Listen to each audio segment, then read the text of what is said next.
Welcome to Flat Earth Debate, Uncut and After Show. I'm your host Nathan Oakley, and if you are new to this channel, or you've not done so already, then be sure to subscribe, hit the bell notification icon and join button to keep up to date with the Flat Earth Debate. If you would like to support the channel, there is a super chat that runs alongside each of these shows while they premiere, and there's also a PayPal, Patreon and crypto link in the info box below the video. Also below this video you can get £50 for swapping your UK electricity supplier to Octopus Energy, and this is of particular note if you drive an electric vehicle. Speaking of Patreons, I'm going to do a quick shout out to all of you who do support me on Patreon, so a massive shout out of thanks and appreciation to Rob H, Ben White, Maximum Gravy, Austin Whitsit, John Kays, Tommy Swagnuts, Michael Kahn, Patrick Gunnels, Banter, Will Brax, Mel B Styles, Troy Shuker, Bose Nail, Samson, Maris, Hairy Blade, Mobile Mac 777, Neo the One, Lost Cut FE, Rob W, Open Minded, Reese Pound, Del West Watson, Mike, Muted, Dick Earth Skeptic, Maria Nealand, Unbelievable Productions, Blue Ridge Ranger, The Real Gabster, Liam Nedrick Jr., Abraham Mohammed, Adrian Quintana, Skeptic936, Life is Short, TheFlatEarthChannel.com, Texas Mike, and David Wayne Foster. So another massive thank you to all of you for supporting me on Patreon. Now I will hand over to whoever is in Discord and Google so you can enjoy their conversation while I set up for today's live show.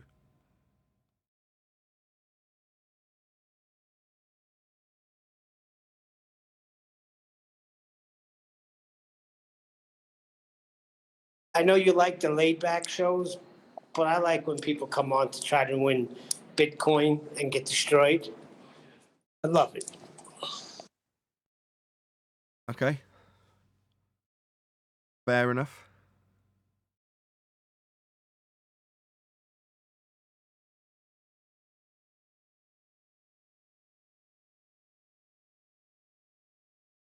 Hello everyone in Discord. How you all doing? Doing good, thank you. Doing good, thank you, Nathan. What about you? Me? I'm alright.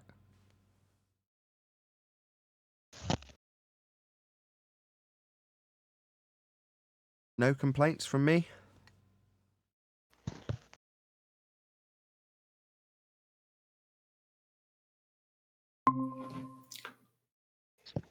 Hey, 10th. Hi. Hello. Sounds still good? Yeah, sounds good to me. All right, I'll work on it later. Something else. Got the allergies today. Good morning, good morning. Good morning to you too. Good to have you. Oh, we got two Neils. What's going on? Can we barely handle one of them? What's going on, Neil? Wow, what the hell happened here? I don't know. I got disconnected and I popped back on. How does it do with me? Neil, let me introduce you, Neil. Oh, he's gone. Sorry, Neil, I didn't get a chance to introduce you. Neil. A clone Neil. Was. Good morning, Discord. No Neils. Morning, Dad. Good morning. Hey, did you like Discord Monday idea? You talking to me? Yeah. Remember I said yesterday, if you consider making Discord Monday when it comes to the housekeeping questions, only people in Discord can answer. Sure. You have to remind me. Yeah, I will. Just don't call it Discord Monday. Just call it Discord Day. Okay. Yeah, because of the day. Okay. Well, it was kind of like that song title, Manic Monday. So I don't know why I thought about it. Sure. I just don't want any reference to the day because often they get released sometime after they've been pre-recorded. So this show might not go out to the public till, I don't know, it could come out on any day. It could come out on a Saturday. Yeah, so Discord. What was it again you want me to call it? Discord Day. Discord Day, okay. Yeah, just get rid of. Well, I don't know. Whatever you like the ring of, just to remind me. Yeah, that's fine. Without naming the day. Yeah, Discord Day. That's good. Discord day. Okay. As long as I hear that, I'll know what you mean. Which is to say, don't let the panel answer all the questions. Yeah, it was a good change of pace. D-Day. There we go. D-Day. D-Day. I Right, like D-Day. D-Day it is. Good one. Yeah, we can have D-Day once a week. That's awesome. I mean, Yeah, they I'm could down still with that. do it. Say again? They could still do it at any time they want, but that's just specifically just for D-Day for them. So no panel members will do it. Right.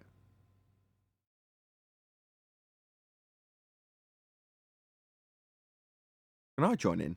I'm in Discord. Yeah, I guess. Well, you're the one asking the questions. No one answers. It's down to me, isn't it? If we just get stony silence. Hey, John.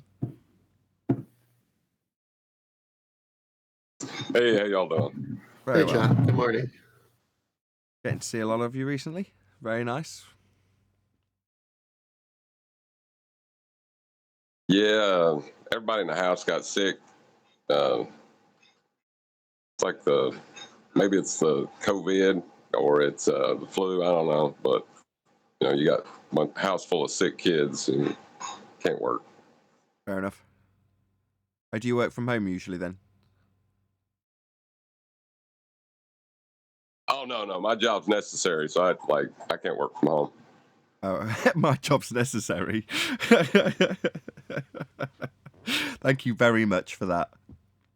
Both my wife and I work from home. You're absolutely right. My job's not necessary. She does billing, though. She does billing for an electric company. If people weren't getting billed for their electric, then they wouldn't have their electric eventually, right?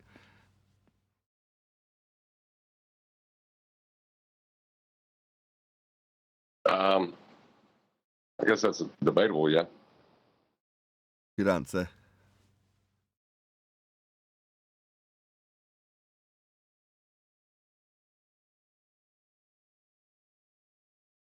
Like all the new HP adverts for Wolf Security. I don't know if you've seen those popping up.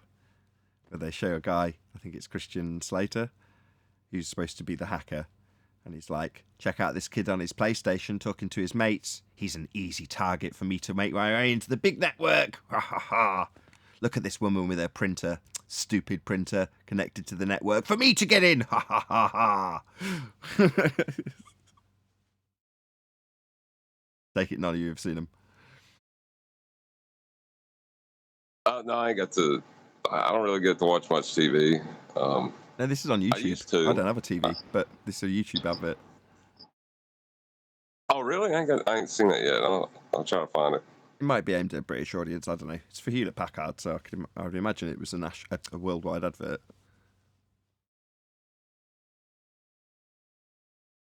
Yeah, you ain't gonna get Christian Slater to do something and then not make it, big.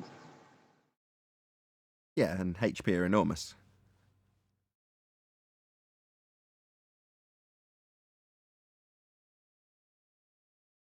Did Dirth ever get back in contact with you? Did that guy come for his Bitcoin after coming here, or did he kind of realize that admitting that the Earth is flat is not a good way to prove it's a globe? He won't have gone back to Dirth, and if he had, I'm pretty sure Dirth would have gone in touch and said, "Oi, do you realise the cheek of this guy? He's actually come to me and said, can I have my Bitcoin now?" As far as he was concerned, he was coming to get his Bitcoin. That was why he was here. If you listen to what he says, his opener is, "I've come to get Bitcoin." He thinks he's going to get it handed over at the end. But of course, he's actually coming to prove Earth's a sphere, and we're just vetting what he's got to say. Hey, Sleeping Warrior. Hey. Sleeping Warrior's got a Hold on. Sleeping Warrior's got a presentation to do after the housekeeping questions, just so you're all aware.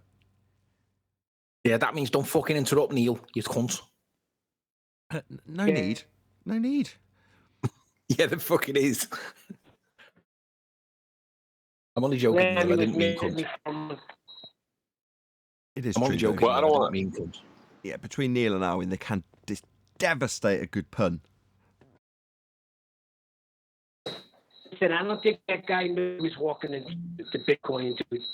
I think he got a. Why does it sound like Neil sat between a microphone and a speaker? Because it sounds like if he was open for a little bit longer, you'd get that reverb, that echoing thing. He's working in a room that's got a constant alarm going. Oh, well, fucking mute yourself then, you Burke. What, while he's talking? You interrupted him. You just told him off preemptively to not rumpus you. And then the minute he's into talking, you're like, why has he got a whistle in the background right through the middle of him? I love it. Yeah, well, consider it payback, Neil.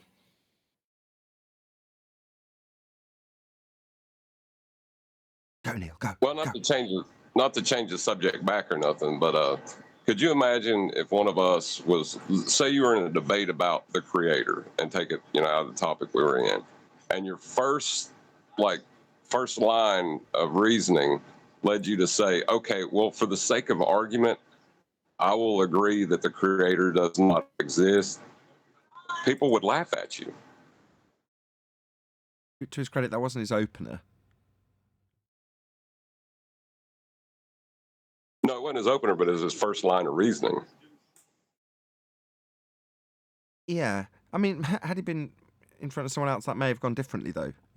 Obviously I'm adept at leading these people where I want them to be. So that's precisely where he, doesn't really matter what he says either. Because his opener was actually, oh, what are you guys chatting about? Well, we're chatting about the sextant. Oh, I've got a sextant. All right, it doesn't work on a globe. And so it didn't really matter what he opened with. But in his first sort of 10, 15 minutes, he had to concede that he couldn't use his sextant on a curved surface with refracted light because you haven't got a straight line for an angle. And that was the kind of opening gambit. But after that, he was like, well, that isn't actually my proof, see? Oh, right. I see.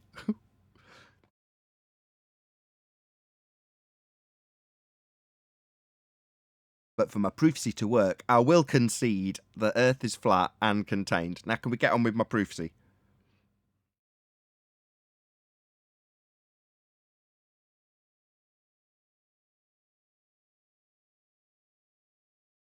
No, I haven't heard a peep from Dave, though, since. Well, that's because he still retains his Bitcoin, and the other guy should be paying out. Paying out to who? Well, he came in here trying to get 3. He ended up doing a pretty bad job for his side. He ought to be paying out somebody. I think it's me he should be paying. Yeah, that's fine. I mean, he definitely did it with your involvement, so I don't see anything wrong with that. Nah, the guy doesn't know anything. I don't think that Dave's conditions include you having to pay him if you get a total F on your claim. But there we go. So I don't think anybody's going to be paying anybody. Is Bitcoin are pretty safe, I would say.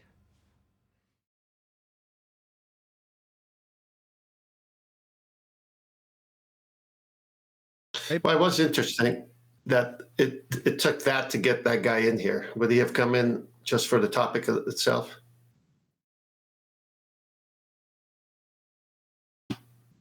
I don't know the motivation. Well, I do. They're not showing up as much. The motivation is I can't get anywhere on that show. They keep calling out my begging the question fallacies. And I used to do so well when I could get away with those at the beginning of every argument.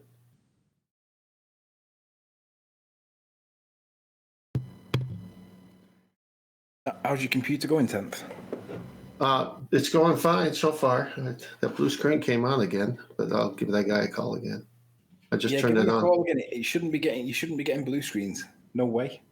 Yeah, I know. Especially after all the other ones.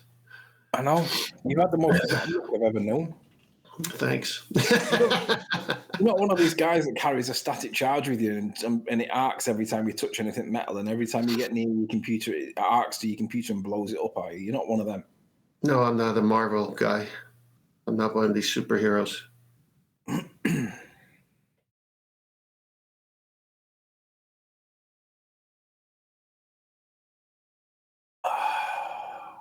Got a tip for you, 10th. Yeah. Don't cut metal without wearing gloves. Did you touch a hot pan? Well, I was drilling holes in metal, and every time the drill bit broke through, it snagged on the metal and ripped out my hand and slashed my hand each time. And I didn't have any gloves to absorb it. So I was like, I need to make like 6 drill holes here. How do I make this not snag? And I couldn't find a way of doing it. So I had to sort of cut my hands to ribbons. Yeah, that happened to me when you're drilling in tight spaces. It just has a big kick when it gets stuck and it throws your knuckles against whatever's there. Yep. Unless you wear gauntlets, which get welding mitts, and then it's absorbed. But I didn't have any. Was someone going to say something? Both ends. Say again, Jorge? No, I'm just saying you should put tape on both ends, like a sellotape or something. So when you drill through, it causes less damage. Oh man, it was ripping it out of my hand. You know, with the torque of the drill and the speed of the bit, it was the combination of the two just slashes through your skin. It's like, there's got to be a better way of doing this. How did they do it on telly? They clamp the metal down? Yeah, but clamping it. I have got a vice, but it's not practical for me to use it at the minute because of the amount of shit that's all over the table. I should have cleared off the shit.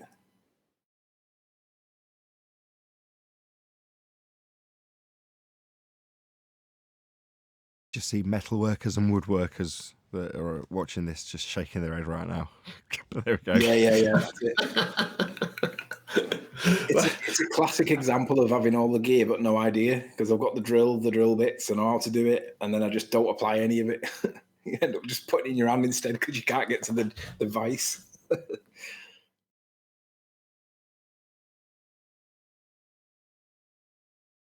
You know, speaking of tools, it is the weirdest thing, but it always happens. And everyone I've asked this question, for the most part, if they understand the question, they go, yeah, that is weird. That happens to me. And that's when you're looking for a Phillips screwdriver, all you do is find straight edge. When you're looking for a straight edge screwdriver, all you find is Phillips. Does that happen to everybody?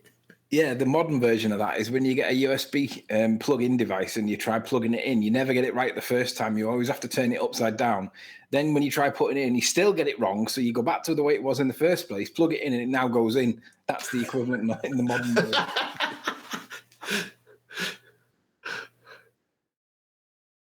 I actually have a solution to that problem. So what I do is I keep my Phillips screwdriver, or a couple of them, in the kitchen drawer with the cutlery along a little side gap. And that is where the Phillips screwdriver lives. So it doesn't live in the toolbox or with the tools. Yes, there might be a Phillips screwdriver amongst the tools, but specifically my Phillips screwdriver lives in the kitchen drawer, because you're more often than not going to be reaching for a Phillips head here in the UK than anything else. So that's the most common. And if you are struggling to find a flathead, obviously a butter knife will do, right? Taking Anthony's approach. That's what everyone does. Okay, all right. So with that, I have a tool chest in the garage with tons of both types, Phillips and straight edge. And then I put in the drawer next to the kitchen drawers, the one drawer in the kitchen where you got loose change, paper clips, all that stuff. I put in there 3 of each, right? And I say, okay, I have 3 of each. I'll never run out. A couple of months pass. Next thing I go in there, there's totally the wrong kind in there. It's like, wait a minute, who moved the other 3? Yeah, it doesn't work if you've got children or tool gremlins. It's crazy. Yeah, you've got kids, and the little sods will take them, and they won't put them back. They'll leave them where they've used them, and that's what happens, right? Yeah, and now I was in the garage the other day looking at my tool chest, and I've got a ton of straight edge and only a few Phillips. And I'm going, where's the equal balance when I bought them? Where are they? I can't even find them. Very, very important, heavy-going flat Earth debate stuff, this.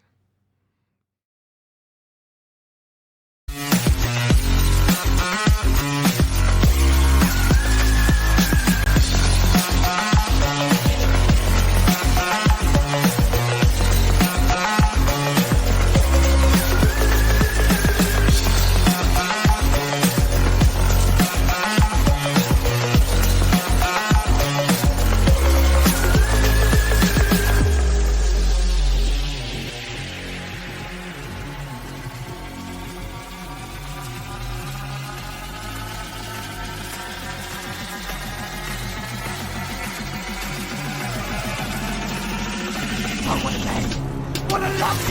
to Flat Earth Debate Live. I'm your host, Nathan Oakley, and if you are new to this channel, or you've not done so already, then be sure to subscribe, hit the bell notification icon and join button if you'd like to become a Nathan Oakley 1980 channel member and keep up to date with the Flat Earth Debate. If you would like to support the channel, there is a super chat that runs alongside each of these shows while they are live, and there's also a PayPal, Patreon and crypto link in the info box below the video. Also, below this video, you can get £50 for swapping your UK electricity supplier to Octopus Energy, and this is of particular note if you drive an electric vehicle. Most importantly, if you'd like to join the discussion, simply mute the page you are currently watching, then click the link in the info box below this video to join the panel and express your views on the nature of Earth. If you do join, please don't swear. If you do, you'll be ejected, and if you are, please don't try to rejoin the stream using sock accounts. You'll be warmly welcome back on the next stream. Please also share the show on social media. Sharing the show obviously increases the live audience, but this in turn increases the chances of a more diverse panel, so please share the show on Facebook and Twitter. One last time, if you're new to the channel or you've not done so already, then be sure to subscribe, hit the bell notification icon and join button to keep up to date with the Flat Earth Debate. Now we are joined by Sleeping Warrior, 10th Man, Neil, and a whole bunch of people in Discord. Oh, we've also got John, Refracted Curvature, my bad. Hello, one and all, welcome, welcome, welcome. Yo, yo. Hey, good morning. Good afternoon. Good afternoon, hello, good to have you all. Going to rattle our way through housekeeping as Anthony's got a bit of a presentation regarding a debate that happened between Raichi 50 or Raichi 00000 and Fight the Flat Earth. So he's going to get into his discussion in terms of gravity after we do a bit of housekeeping. So we'll leave that question till last for obvious reasons. Hey Neil, welcome back. I'm back. Good to have you. Hey, that sounds better. It does sound better. I'm back. Excellent. Good to have you. I didn't know you'd gone. Right, let's do a bit of housekeeping. Right, any evidence of a physical geometric sphere edge horizon, formerly known as Earth curvature? Nope. But if you need calculate art it for that. using R, you can think of it as a physical geometric edge. Think of what? What's it? The physical curvature at the horizon. You can think of it as a curve.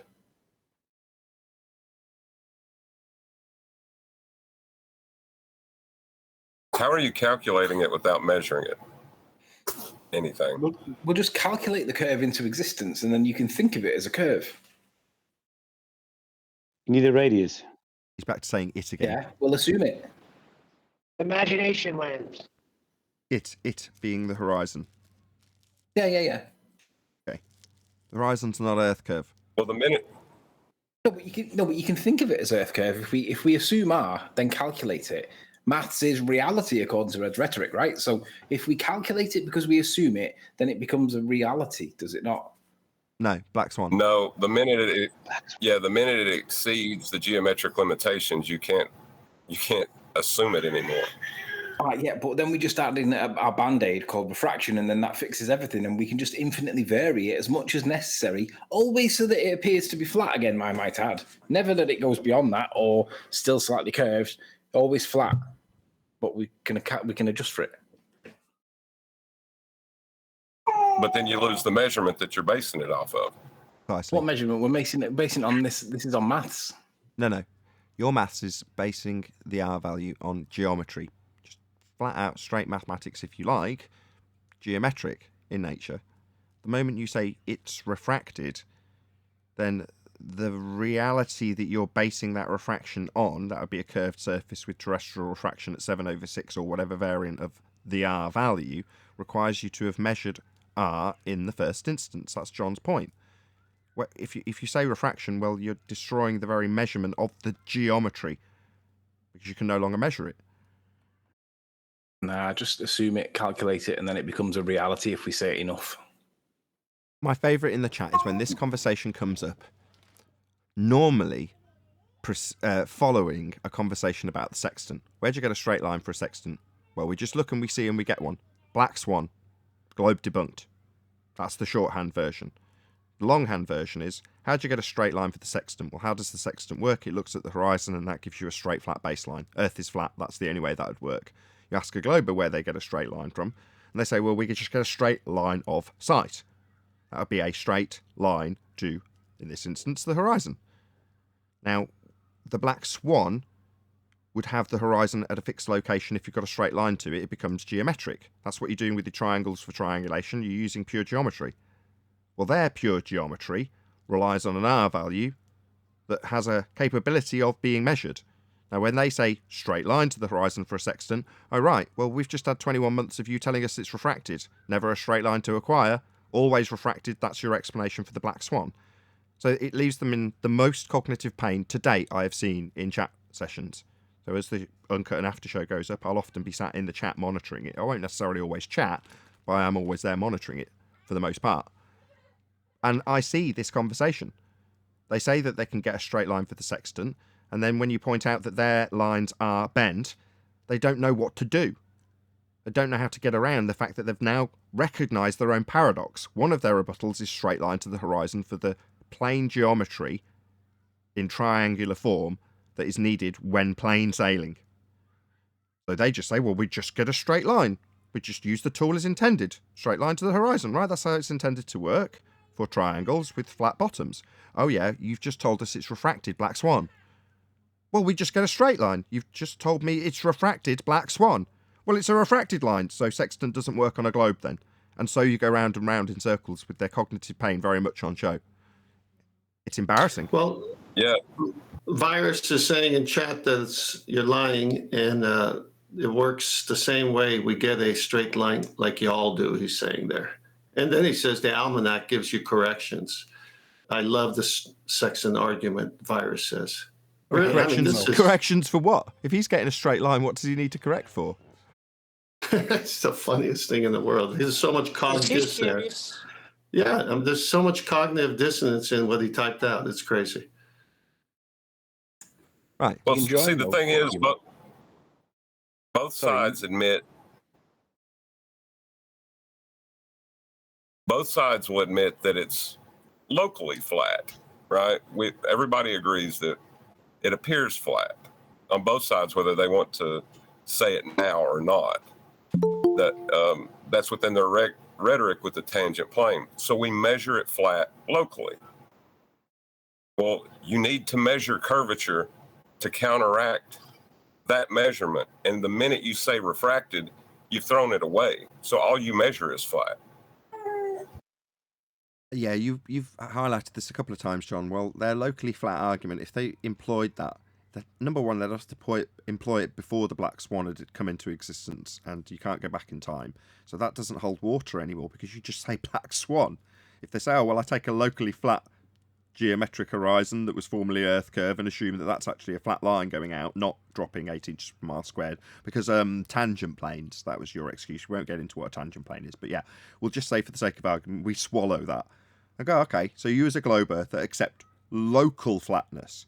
Well, beyond your acquisition of a straight flat line by utilisation of the horizon for the base of a triangle, when you drop a plumb from the star to its ground position, your straight flat line that you accepted as locally flat to acquire this will extend beyond the horizon and remain flat to the GP of the star. So locally flat doesn't wash either. Well, it's interesting that they always have to draw a tangent plane, even though, how can I put this? Why are they always drawing that tangent plane? Why do they have to go to that extent? If it's curved, it's curved, and it'd be readily there for everyone to know. But because it's not curved, they always draw a straight, short tangent plane on all of their orthographic, pictures, and when they try to explain it. Why are they drawing that tangent plane? What makes them do that? Because it's flat, and It's in order to find the radius. Yeah, they need flatness. So tangent, well, that's just them acquiring a straight line to what they assume is drop that they're not going to deal with when they actually measure the plane of that tangent plane, which is essentially a flat area. So they do it because Earth is actually flat, and they've got to deal with that fact when they actually deal with reality. Their assumptions have to be embedded in the presupposition that there's a curve going on when they deal with the flat surface. So if anybody takes a cursory glance, they say, oh no, tangent plane means tangent to a sphere. They don't highlight the fact that they're actually utilising a flat plane when they deal with a tangent plane. The clue's in the title, of course, plane, tangent, plane. Well, what's the tangent bit? Presupposition of a sphere. What's the plane bit? The bit we're actually dealing with, the flat surface of the ground that we actually have beneath our feet, the plane bit, the plane. Yeah, that's the plane bit. The assumption being that we're actually tangent to a sphere when we deal with the flat surface. Shout out to Antecedent Algonquin Collective. What a name. Thank you for joining as a member. Yeah, but that's my whole point. So they have to go to an extra effort to make it flat, but that's how they started. But they're trying to put the con job on everybody by saying we live on a curved surface. Well, why don't you just leave it curved then and let all your instruments work on the actual physical surface you say it is? Oh, no, it doesn't work that way because it's really, really flat. So we need that tangent plane. And yesterday, citing the astronomer, he said that the GP of the sun or star, 3, 4, 5,000 miles, whatever distance away, all the way to the observer is a right angle. So how in the world do you have a 5,000 mile tangent plane giving you a right angle on a curved surface? You can't. Any evidence of axial rotation of the Earth-based variety?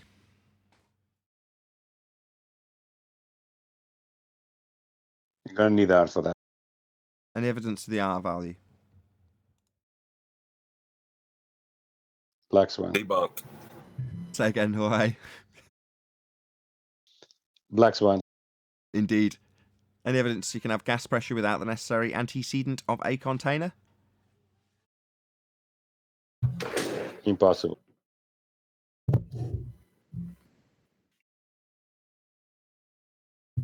No. A couple of people who are on Even mute if you are had off mute R? now, in case you were unaware. Where were we? Any single viable hypothesis from any of the fields of astronomy, cosmology, or astrophysics? No, because they're all observation based only, and none of them have got a valid hypothesis. None of them have got a valid independent variable. They just look at stuff. It's a bit like the Cavendish experiment. Well, if you're describing your phenomenon with an R value involved, then you'll never be able to enter the scientific method. And also Black Swan. But we have to be generous and give them that they can have a phenomenon, aren't they? They can actually have one. What they do with it, whether they can do anything scientific with it, is a different matter. But They can have a what, Meekin? I know I hate the word phenomena. You listen to me any time I try and say that word, Tony. I shit it. It just never comes out right, and it's worse at night. Hey, I've got to correct you. After a couple of minds. Paula's in the audience. Sorry, Sleeping Warrior, stepping all over you. Paula's in the audience. So, a phenomenon, did you say? Phenomenonymous, yeah. Lots of Phenomena. No. Yeah, phenomena. Perfect. Yeah, they've got plenty of phenomena. Well, so what? They got half a hypothesis then. Yeah, that's all they're going to get, isn't it? Half. Half. Well, their description becomes invalid at that point. So I don't even know if I would give them that they have a phenomenon to study. Oh no, because what you describe's true. If you want to then put that description in to a heliocentric paradigm, then yeah, it turns tits up. But if I see the sun transiting across the sky, that is exactly what I see. But they say the sun goes behind the horizon. Well, no, they say the sun stays where it is and it's me that's spinning. So it becomes nonsensical and a non-description when they try to put it into that paradigm. But as it sits, if you actually describe what you see, that's legit. So you see the sun go behind the horizon or into the horizon? Oh, that's the point where you're putting it into a description of a model, isn't it? For either of us. Yeah, that's his point. Yeah. So you can have the phenomenon as long as you don't try and describe it in their model, yeah? Are we agreeing to agree here? Seems like it. Having not disagreed. You can have a phenomena, but also, some phenomena aren't in the model; they're just in the maths. So, for example, the notion, the phenomenon claimed as mass attracting mass. Nothing Yeah, to but observe. in this case, it's assuming the outcome, isn't it? Because what they have is Q, therefore P. Yeah, it's a begging the question fallacy. We'll get to that in a second, though. Any evidence of a self-perpetuating molten iron core at the centre of a presupposed spherical Earth? You're going to need art for that. Yeah, that's true. Any scientific evidence of gravity? Oh, definitely not. It's like everything else, Nathan. It only appears in the maths. I'm sure you're going to need art for that as well. Yeah, 50% of the time. You will need art. Actually, no, I don't agree with that. I think that you can have gravity on a flat Earth too. What is gravity? Center of mass. See, gravity. What is gravity? See, we don't know what it is, but we know what it does. Hold on. There's only two different types of gravity, and neither are applicable flat Earth or otherwise. One is mass attracting mass. The other is a conceptual medium being bent by the uneven distribution of mass. Well, neither are applicable. What do you mean you can have that on a flat Earth? Mathematically, if the Earth was flat, you could reify the same nonsense into existence with maths. Is that what you mean? Well, no, I mean, this perception that a lot of people seem to have that things fall down when they ignore other things that go up, because like that third law of motion that Newton states is for every action, there is an equal and opposite reaction. They ignore that and they think that something falling down means it's being attracted to the ground. You could still have that on a flat plane. It's just not to the center of mass. It's just to the ground.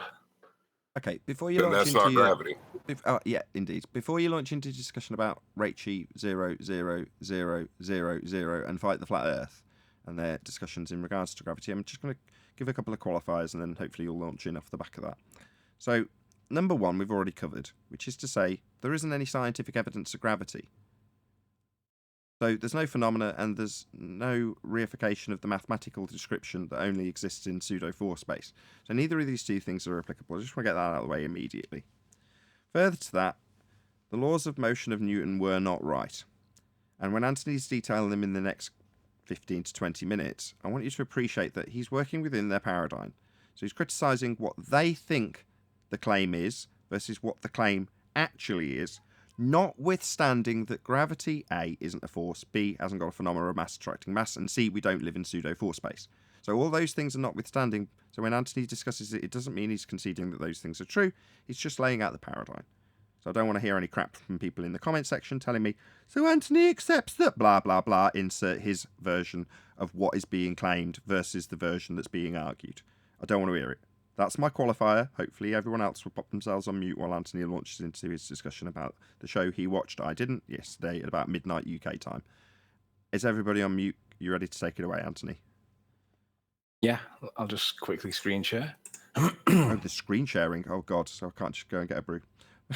Okay. No, you can, because I'll control it. It's fine. I was joking. Okay, you're on. Are we up? Yeah. Ready when you are. All right. So last night, midnight, I didn't watch it live. I watched it first thing this morning because sleep's paramount these days. But anyway, Raichi 50 was arguing with Fight the Flat Earth, and obviously he gets onto gravity. Now, she asks a very basic high school level question on F equals MA. And I was gobsmacked at the obfuscation tactics that were in play. It's a very, very simple question that she asks. And what she's pointed out is that these people, these anti-flat earthers, will obfuscate at all costs when they're cornered. And she's trying to point out to them that they substitute Newton's second law in lieu of Newton's first law. So she asks them, where do you get the A from in F equals MA? Now, what they're doing is they're calculating the force into existence because they see something accelerate. They calculate the force from it, applying the sum. And then because there's an acceleration of a mass and then they calculate the force, they claim that it doesn't matter where the force comes from so long as they see something accelerating. But the problem is They were talking about gravity. So because gravity is not a force, it doesn't accelerate and cannot accelerate mass. That's the current position in physics today, science today. But they want to apply Newtonian gravitation at all times because they want to insist that mass attracts mass, and Newton's universal gravitational theory insists that mass attracts mass. They want to apply that always, and it's not the current position in science anymore. So Newton's first law of motion states that an object in motion or an object at rest will remain in motion or at rest unless acted upon by a force. Fight the Flat Earth took massive issue with the fact that she didn't say an unbalanced force, because he thinks that that's important. It isn't important, and what I'm about to show is not only is he wrong, but even if he was right, it doesn't change the position. They still need to answer the question. So what I'm going to do now, flick over to the next page. I've not used PowerPoint for a long time. So this is a screenshot where after asking the question, F equals ma, where do you get the A from? He's working out, he's trying to use a load of mathematics to get to the A, the answer, and this is what he gives us the answer. And then he insists that this is satisfying the requirements for acceleration. And Rachel's trying to get him to go back to the application of Newton's first law, which we're going to look at now. So in this, let's go back to this. Oh, I've not put it on. In this, let me just make sure where that is, because that should be in there. This is kind of important. Just bear with me. Yeah, it's there. There. Sorry, F5. So this is taken from this particular book. It's in obviously Newton's laws of motion was written in Latin, and none of us speak Latin, and you've got to allow for a little bit of wiggle room because there might be some element of being lost in translation. But nonetheless, this is a translation using Latin, using this particular guy, Andrew Mott. You can there's the ISBN number. You can search it. You can buy it on whatever, Amazon or whatever. And what we're going to do is we're going to look at Newton's first and second laws of motion. And throughout what I'm going to say now, you've got to remember that the point I'm making is that they substitute the calculation of F equals ma in lieu of Newton's first law of motion. That's what they're doing. They're substituting mathematics in lieu of his first law of motion, okay? So he said, Fight the Flat Earth said, he focused massively on the unbalanced force bit, and he insists that Newton said it. But this is actually from Newton's book, Newton's law of Newton's Principia, however you want to pronounce it. Every body preserves in its state of rest or of uniform motion in a right line unless it is compelled to change that state by forces impressed thereon. Now, it doesn't say unbalanced forces, and this is the final edition, right? So this is the most recent version of, he did a couple of revisions of it, but this is the most recent version of. It doesn't say unbalanced forces. So Fight the Flat Earth, when he dwells on the unbalanced forces claim from Newton, that is actually wrong. That doesn't come into it. That was substituted later. Newton didn't say it. So Fight the Flat Earth is incorrect to dwell on the unbalanced forces bit. It was substituted later on. But basically what this says in normal everyday language is an object in motion will remain in motion unless acted upon by a force. Okay, that's the first rule. So to get an object to accelerate, you have to give a force. You have to apply a force, an interaction, a push or a pull, a repulsion, a propulsion. Whatever word you want to do, there's got to be a doing word. It's got to have a verb to describe the interaction between the object that's not moving and the thing that's making it move. There's got to be something there, otherwise it won't accelerate. Okay, that's the first one. Now, what that also means is if you haven't got a force, it isn't going to accelerate. So an object at rest will remain at rest unless acted upon by a force, right? So it's not going to accelerate without a force, right? And in the second law of motion, which is what they always apply, F equals ma, it doesn't actually say F equals ma anywhere in Newton's second law. It says the alteration of motion is ever proportional to the motive force impressed, and it is made in the direction of the right line in which that force is impressed. And then it goes on to make some more. But the point is, it doesn't say F equals ma. That's simply a calculation. Now, these laws of motion essentially were superseded, or they were refined by quantum mechanics, which I'm not going to go into, But I want people to be aware that they were not right and they needed to be changed by quantum mechanics in 1925. Einstein's theory of general relativity was 1915. Let's flip back to that first one for a second, because I just want to point this bit out. Projectiles persever, basically continue in their motions so far as they are not retarded by the resistance of the air or impelled downwards by the force of gravity. Key word that, downwards by the force of gravity. Well, we all know that gravity is not a force because Einstein changed it in 1915 when he redefined gravity. He invented a whole new geometry. He limited the speed of light to a constant and basically radicalized gravitation from the force that Newton's describing here into an effect. This is an important note, and this is a really important distinction to observe, because if gravity is not a force, there can be no effect, because you need a force to cause the acceleration of mass. This is what Rachel was asking. Where do you get that acceleration from in F equals ma? Well, there is no acceleration of mass if you haven't got a force to do it. You need a force to accelerate mass.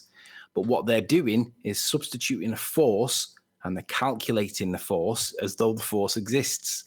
Well, the calculating isn't going to give you an accelerating mass.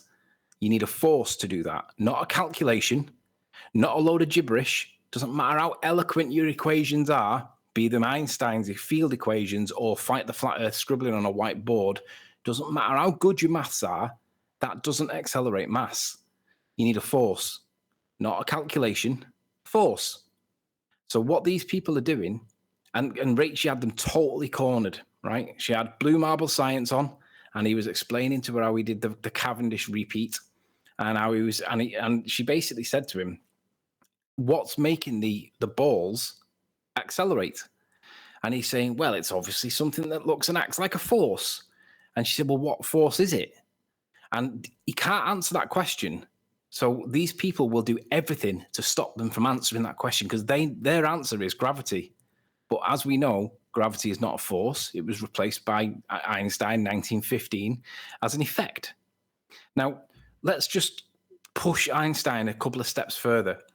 Einstein was verified according to science in 1919 with the observation of Eddington, where he observed the stars behind the sun. And in doing so, he validated, according to science, he validated that Einstein was in fact correct, because the observation of the stars behind the sun would not be possible unless space-time was bending, okay? So at 1919, that was verified to be Einsteinian, to be correct. That's the claim. Fast forward 100 or so years, and you've got LIGO. So mid-1990s, they started to build and got towards completing the LIGO observational thing, the gravitational wave observatory. And that was at a cost of $1.1 billion. That's not just a number. That is a massive number, a huge number, right? $1.1 billion.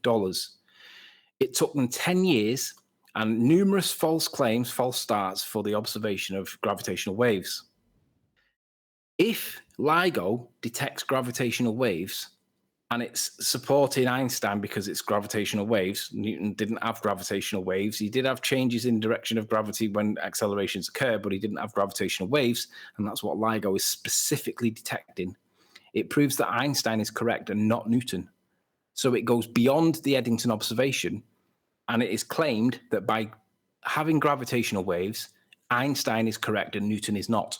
And that is the current position in science today. Not that I agree with it, I don't, but that's what the current position is in science today. Why that's important is because Newton is now historical. He's not current anymore. You can't use his maths to calculate forces into existence. You can't do it because you haven't got the force in the first place applying Newton's first law to be able to do so. You have to have a force to accelerate mass. You can't have calculations to accelerate mass. And this is the point that Rachel was trying to get to. And he will not let her speak. She's absolutely right. The more she asks the question, the more irate he gets, and he starts calling her a stupid bint and all the usual insults, rather than address the actual question. Her point is valid. How do you get the acceleration if you've just got a mass? And the answer is, in the first law, it states that you've got to have a force. said it about 10 times, and I'm emphasizing it so that you get the message. What it doesn't say is that you can calculate a force into existence using the second law. It says you need a force. Yeah. So when these idiots are calculating a force using F equals ma, they are substituting the requirement of a force under Newton's first law for a calculation of F equals ma under his second law. And that violates Newton's first law because it doesn't say you can have a calculation to get a force. You need a force to get a force. You need a force to get an acceleration. What they do to get around this is they deliberately conflate force and acceleration. If there's an acceleration, there's got to be a force. We agree. You haven't got a force, so they calculate that force into existence, and then they think that they've got a force.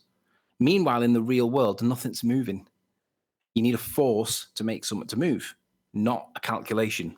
I've said it 10 times, but this is the bit that our side are now beginning to get, and they're realizing that these guys conflate force with effect, because they will literally say, if you've got an acceleration, you've then got a force.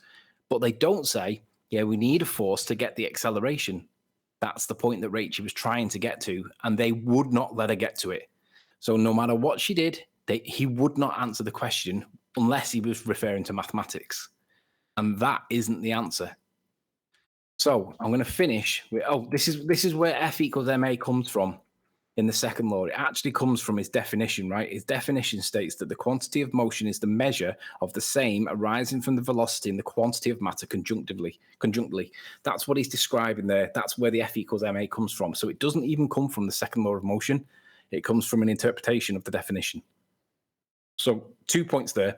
Newton did not say that there was an unbalanced force in the first law of motion, and F equals ma doesn't even come from the second. It comes from an interpretation of the definition. Okay, and then we're going to end with this, because this is essentially what they're doing. If you read along with me, I'll transpose my point over the top of these words here. Oh well, never mind that. Now I have a acceleration to gravitation. That's the scientific formula. Accelerating mass through the calculation of sums, and now I have an acceleration of mass. So in the same way that this prisoner is trying to escape jail by calculating how he can walk through walls, and obviously you can't calculate how you can walk through walls, he thinks you can. They are doing exactly the same thing, but rather than escaping jail with a calculation, they're making mass accelerate with a calculation. But it violates Newton's first law of motion, which requires a force, not a calculation. If our side can get that right and apply this against them regularly, they'll stop claiming that F equals ma, therefore we've got gravitational attraction, because that is literally what they're doing. I'm done. Anybody got any questions? Very good. Thank you first and foremost before anybody launches in. Good presentation. Was that a picture of that guy, Fight the Flat Earth? Who cares? Any comments on the presentation Ugly in terms bastard. of F I've got a equals few. ma? Anybody at all? Yep. Go ahead, Adam. I remember doing this in A-level physics. How do you get it? And getting it is, again, a trick. I'll put simply, you take real-term stuff and you take a ball bearing and you drop it. And this is where they get the numbers for the A. If I could just screen share for a second. Now, just before you do, Adam, do numbers satisfy Newton's first definition, Newton's first law of motion? No, and it gets better as well. So just, it is exactly numbers. If you can see here, what they're going to do is take these things and then use the formula equation for a line of y equals mx plus c to define that the gradient will be equal to the force of gravity. And the way they do that is by taking stuff and dropping it. Now, I would suggest to you that what you're measuring there is the force that you've had to put in to the system, and then you're measuring it equilibrate. There is no overreaching force. You're just measuring the displacement you put into the system by picking up the ball bearing, dropping it. That's what you're demonstrating there. You're not demonstrating a force that you can't demonstrate. But what I want to do, just to give Nathan a giggle, is go to the top. This is A-level physics that is from, and I shall just read it. The overall aim of the experiment is to calculate the value of the acceleration due to gravity g. This is done by measuring the time it takes for a ball bearing to fall a certain distance. The acceleration is then calculated, as I briefly outlined. Variables. Independent variable is height, and the dependent variable is time. Your controls are the steel boring, the same electromagnet, and the distances. And I'll leave it at that, because I think no more. Well, sorry, from what I understand, the proposed hypothesis is if height, then time. Is that correct? That seems to be what comes out of an A-level physics syllabus, yeah. If height, then time is the claimed experimental alternative hypothesis.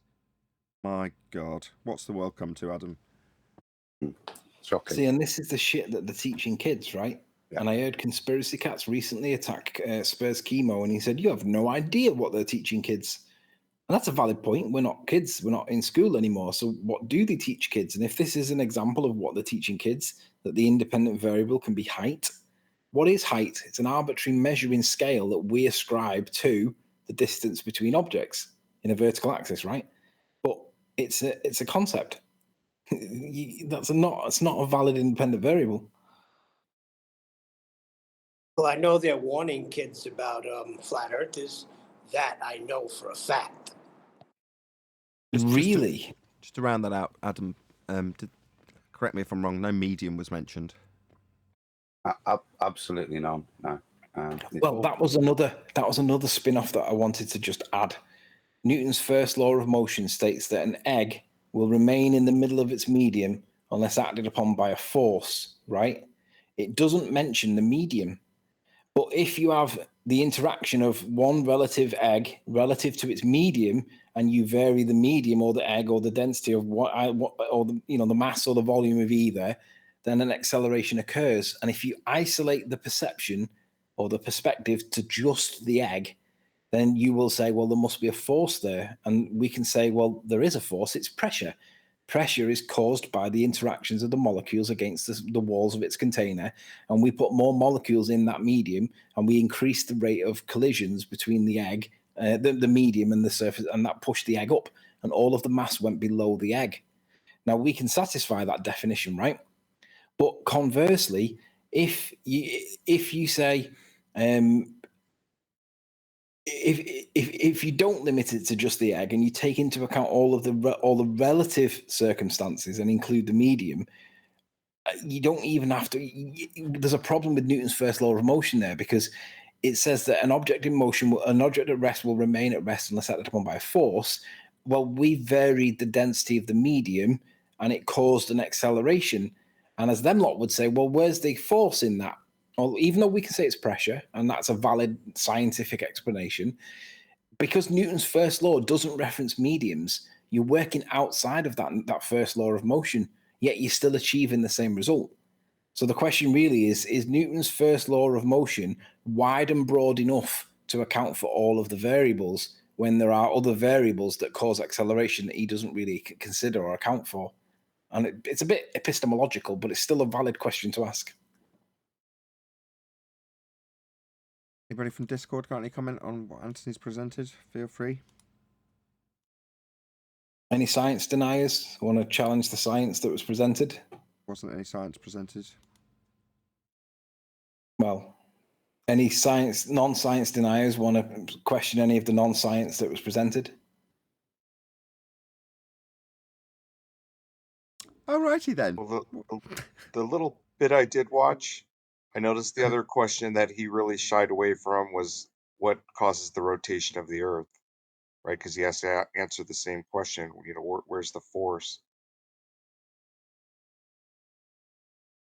Struggle to. What is causing the rotation of the Earth? What causes it? It's all density dependent, isn't it? When you combine two liquids and one is lighter than the other, because they don't mix, there is no vector down. Actually, the liquid is going up. Hold on a second. I don't like that question. There is a vector up and down. We Hold on. demonstrated that if we one of the things that Fight the Flat Earth claimed was that relative density disequilibrium doesn't account for or explain the directionality, but it does, because this is where I'm reluctant to even have this conversation with I am people too. on their side. Sorry, why are you explaining this? Do you have a claim in this regard, Anthony? I just can address. I can rebut the assertion that relative density doesn't have a directionality to it. No. You've already done that. Refutation of a claim of gravity has been achieved, right? Further to that, you can, if you choose to, offer up a claim now. But why would you do that? Just to rebut the nonsense, the lie that Fight the Flat Earth has said. You're falling into the trap of feeling that it's somehow your responsibility to offer up an alternative explanation.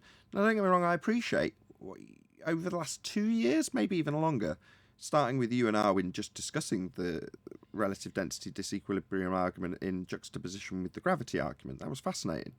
However, much as I appreciate it, and I'm the first to say we're in a world of discovery and we can find out new things, and this is one of them. In this specific respect, when it's somebody making a claim about gravity, rip it to shreds and just leave it at that. You know, in 20 minutes, if you would like to just bring up relative density and just start describing it, I'd be like, yeah, cool, man, let's discuss this, is great. But in this regard, it leaves the impression that somehow you've got to offer an alternative and you don't. Just want to make that clear. You feel free to if you want to. Yeah, I want to rebut the assertion that Fight the Flat Earth claims wrongly that relative density doesn't account for or explain the directionality. His question was what? Sucker, go ahead. Sucked you in good and proper, hasn't he? Well, you can interpret it as a sucker if you wish, but this gent that's just spoke then basically heard him say that, and if I don't address it, he will believe that Fight the Flat Earth is correct because I refuse to address it. Yeah, but the reality is... let me just address that. So what you're saying is, unless you buy into his false dichotomy, he'll think he's won his false dichotomy, correct? But it's just a false point that he's raised that is not true. Yeah, you've dealt with all that. Look, I'm not going to labour the point. If you want to go into offering up an alternative so that he can then pull apart that and then claim he's won anyway because your version of events that you'll now offer can be then focused on to be pulled apart rather than leaving it at the refutation of what's already been claimed. Because then there's nothing to come back at you with, but you feel free. So the gent that just spoke, would you mind repeating the question for the audience benefit? Bendy Spacetime, can you repeat your statements about your impressions of the Raichi triple, quad, what is it, 5 zeros and Fight the Flat Earth debate? Go ahead. I mentioned that she was trying to get him to explain the cause of the rotation of the Earth when they were talking about centrifugal force, and he avoided answering that at all costs. It was a different bloke. Somebody else after that comment said something like... that was George. That was George that spoke after me. Oh, me. Now, what I said was it's medium dependent. When you combine two liquids, the top liquid doesn't go down. It actually floats on top of the previous one. That's what I said. There is no vector of down. There is no gravity. It's medium dependent. There is no vector of down. That's right. Right. Okay. So I misunderstood your point. I thought you were echoing his words when he said that it doesn't account for the directionality of mass. I've mistaken. So I'll leave that for another day because I want to save that until somebody actually brings it up. Cool. Everyone's a winner. We'll move on from now. Yeah, cool. Everyone's a winner then. So I can address Bendy Spacetime's concerns because that immediately led on to cause of Earth rotation. So we're into begging the question of Earth rotation and trying to ascertain the cause of it. I don't really understand how that came up. Maybe you can fill me in. I didn't hear that bit, to be honest. They were talking about centrifugal force. And so she asked about, what's causing the Earth rotation. But I guess you're right. It is begging the question. Beg the question for him. Very interesting. He seemed very uncomfortable with trying to answer that. I'm surprised at would that you as well. try and- Why wouldn't he just rub his hands together? Because she's just made the question for him, right? Well, she's accepted the Earth's rotating. That's the point. Yeah. And they said, give me a just so story now. Move forward with a just so story. Yeah, why didn't he rub his hands and just give her one? No, he didn't even have to do that. Yeah, I He don't could have know. just said, I don't know the cause of Earth's rotation, but at least we agree it's rotating. Exactly. That's what I'd done if I was on his side. I'd have just gone, right, you want me to give you the cause? I don't know, but we all agree it's rotating. Happy days. Gonna See, need that that's for the that. problem. You will But need that's the that for that. problem, though, If you because- were there, Jorge, you'd have just pummeled it right there and then, wouldn't you? Oh yeah, of course. To be rotating, you're gonna need R for that. See, that was like one of the main problems that the whole hangout had, was that anytime he asked her a question and she took a breath to be able to give a rebuttal, she'd get 2 or 3 words out and he'd speak over her and not allow her to speak. Yet when she did the same back to him to try and interrupt him when he was misrepresenting things that she was saying, he'd say things like, back to her, saying things like, stop talking while I'm talking, little girl, in the most unbelievably poor way ever. But it just stops her from talking effectively, and he gets to say what he wants, unchallenged, essentially, because he wouldn't let her speak. It doesn't stop people listening, Tony, and hearing that, though. It doesn't support their argument when they behave like that, especially if you're going to behave in that. Sounds like a misogynistic attitude. People aren't deaf to that, are they? If you were in that Fight the Flat Earth chat last night as a Ball Earther and you thought that there was anything positive in that from the Ball Earth side, you are deluded. There was nothing positive. He never let her speak. He didn't address her. He didn't answer her main question that she must have said 10 times more. He wouldn't answer it. All he would do is basically conflate, obfuscate, and distract away at all times so that he didn't have to answer it. And that was essentially the what he did. Ball Earth view, Tony, is one thing, and I genuinely don't give a flying cahoots as in stuff like that how the Ball Earthers perceive it. The newbies, the neutrals, yeah, that's what's important in those kind of forums where they have got the viewers, so they are going to get not anti-flat earthers coming in, but just people who are flat curious. Yeah. Now, they're the conversations. I think they destroy themselves when they behave like that, when they talk like that, when they don't answer the point. And if somebody is genuinely interested, they'll hear that. And the ballers do all our work for us by the simple fact that intelligent people can go, you're not answering the question, mate. Yeah. Especially if somebody's being polite and trying to get the point and you're getting over talked, that's a win, it sounds like to me. Not they might come away thinking, yeah, we didn't let her get a word in edgeways, we just kept overriding her and misrepresenting her position. We won that debate. Those days are gone. Yep, those days are gone. Well, I can't understand how people, like in debate, really, why are people not stomping the ground demanding they give them R? Like, they need to do that now. Maybe she It's- did. We how don't know if long? she didn't. Did you watch? I certainly didn't. Did you watch? Talking to you, John. No, I've just based it off what Anthony said. Never mind. Okay. Did she stomp out this or any of the other arguments that were had with a request for R? To be honest, 90% of the show was about Einstein, Newton, gravity, and F equals ma. So they never really departed from that topic. There was an end to it, but there was only a limited small amount of time at the end afterwards. So they didn't really get past it. So no. I did notice, Tony, I don't know if you can put the picture back up with Fight the Flat Earth and his little bit of maths, but he does need R. You look at the picture, he puts R in there. There it is, look, R squared. Yep. Yeah, so you're going to need R for that, Chunky. It's funny because Yeah, I think. I'm sorry. I just want to say that I think what Nathan did when with that one guy about debating cats, demanding that they give R before the debate happens.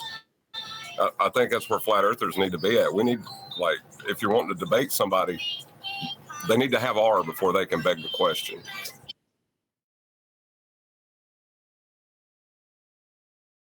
Yeah, I don't think Rachie 50 watches the show enough. She might pass by periodically, but she's definitely not up to date. But these people won't listen to anything that she says. When she gets them cornered, they will apply tactics to get out of it at all costs. So, for example, he brought Hillbilly Blue Balls in to talk about his Cavendish experiment that he repeated. And basically, it is a parlor trick. And he was asking, she'd cited that phrase, it's a parlor trick. And then they were trying to pin her on exactly why was it a parlor trick. And I was in my head, I was thinking she's going to come up with, like, there's no valid observed phenomena, there's no hypothesis, no IVDV. And basically they did get her cornered because she didn't give an answer to it when challenged. But if that had been anybody else that spat out, where's the IV, where's the DV, where's the hypothesis, they wouldn't have got away with, like, refuting their claim that it was just words that she was spewing or words to that effect, because that is essentially what they managed to show, and that's because she's not up to date with the flat earth debate, Rachie. Well, I will plug my own show and advise everyone to share, etc. But I do want 10th Man to just read out his comment that he typed himself in the Skype chat. Can you just read out what you just put, 10th? Yeah, this is Ayn Rand's statement. You can avoid reality, but you cannot avoid the consequences of avoiding reality. No, I want you to read what you wrote. Read what you wrote. I am. I'm transitioning. So I wrote, you can avoid R, but you cannot avoid the consequences of avoiding R. Perfect. Thank you very much.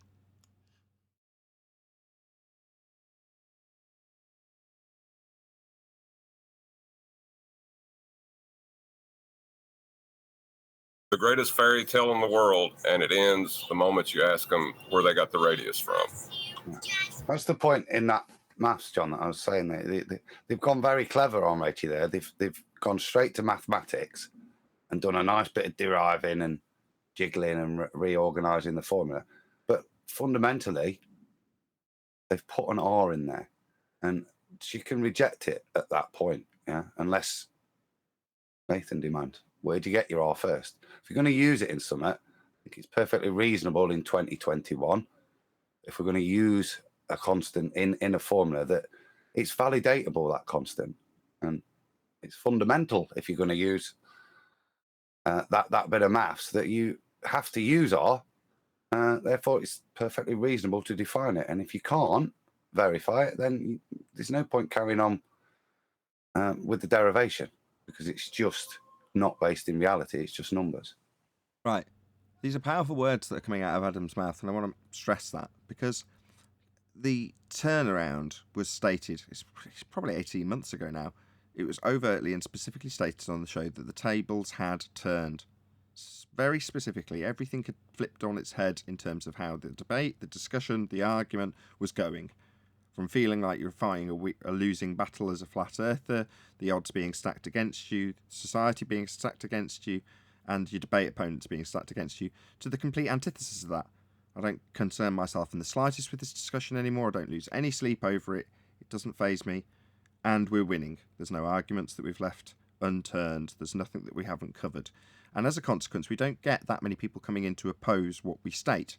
So that means that 90-10, 90%, 10%, this is a training ground. This show has always been labelled as education. Now, when it was first labelled education, it was my belief that the process would be educational. Now, that's still true, but the show, in not just name only, is very much an education-based show. You're saying, well, Rachel wasn't up to date with the Flat Earth debate. She'd appreciate that just asking for where they measured R, well, even if you knew that and asked, you might not necessarily know that having a good grasp of the black swan is the means to having the ability to just ask somebody where they got their R value. You've got to be able to back up these arguments, but you've got to be up to date with the Flat Earth debate in order to do that. So for that reason, when I encourage people to share the show, maybe give people a hint of what's going to happen. It's got it in the title, so you don't have to tell them debate. It's labelled Flat Earth debate, but that's a title. You know, you can tell them, you know, this is a great training ground for understanding how to undo globe arguments, how to prove Earth is flat. If you want to learn how to do that in a better way, here you go. Go and watch this show. And that's all we talk about. That's literally all we talk about. How to debate the nature of reality. One of the biggest paradigm shifting things that will ever happen in most people's lives is right now, right here on this show, and we're training people how to do it more efficiently. So, I'm not going to knock anybody, there's no obligation to come here and watch, but if you do, you'll pick up tips on how to annihilate globe believers very quickly. Because the arguments just get more and more and more and more concise.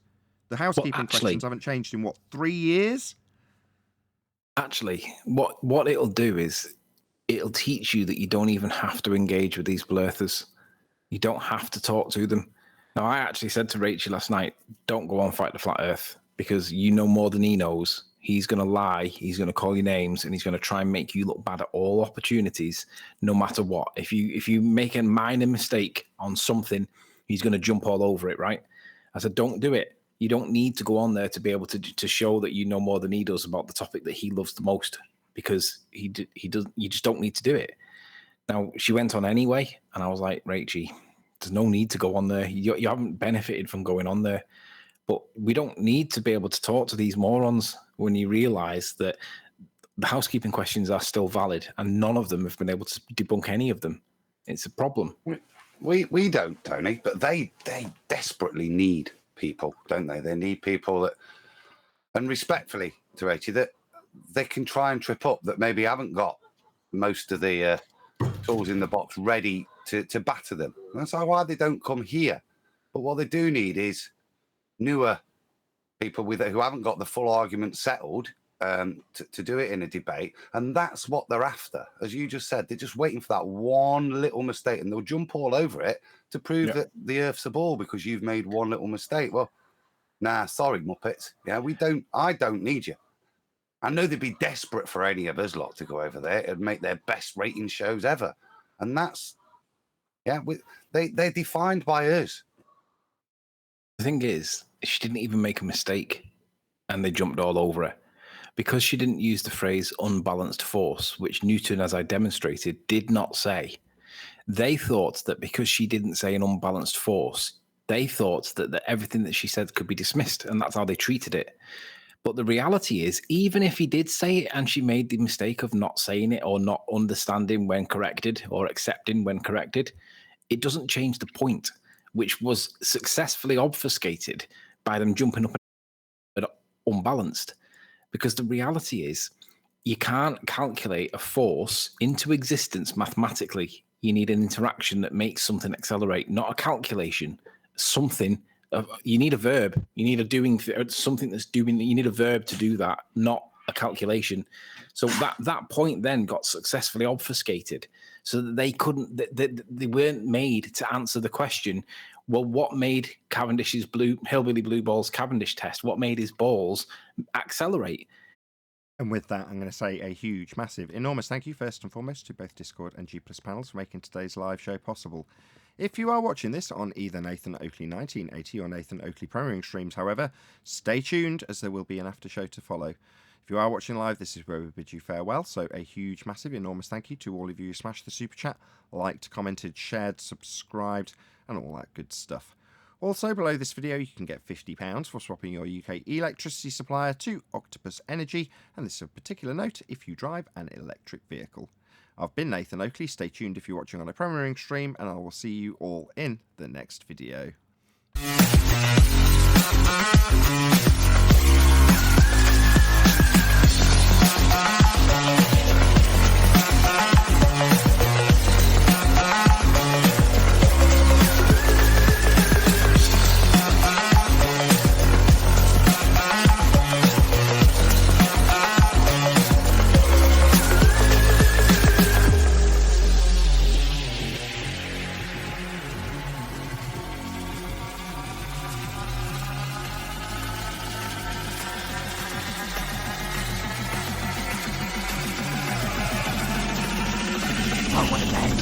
What a lovely day!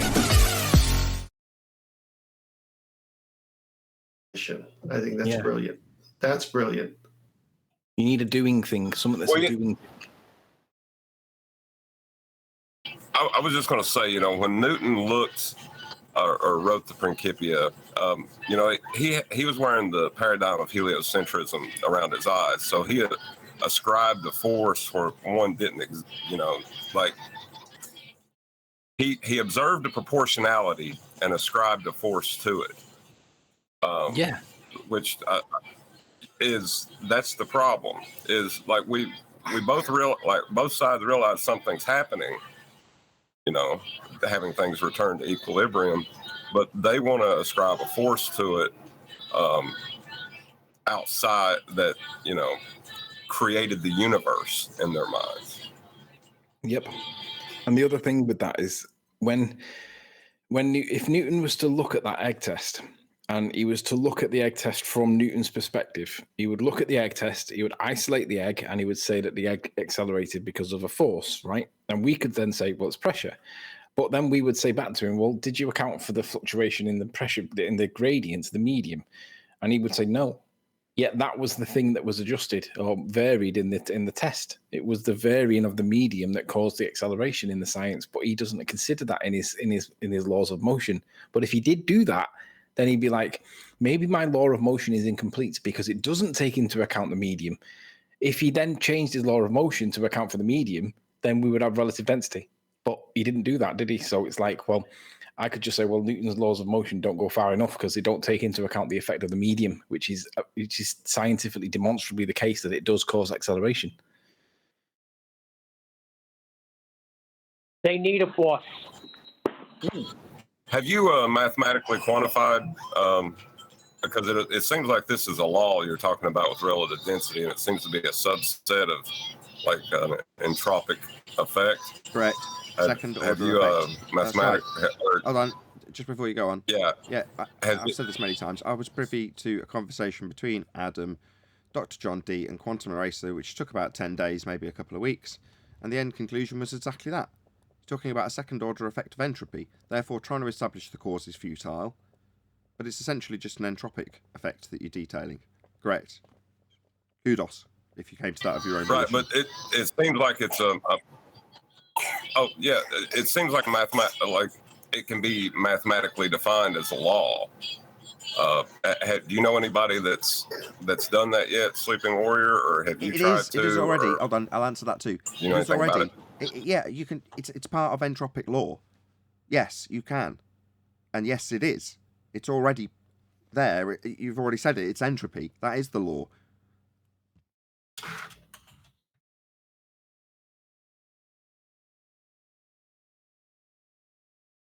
It's just a natural law because fundamentally it's supported by natural law.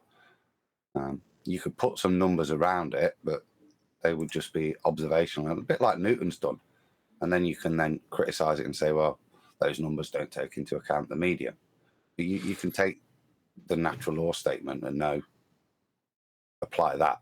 But you're not going to get a number derived because ultimately you're ascribing it to entropy.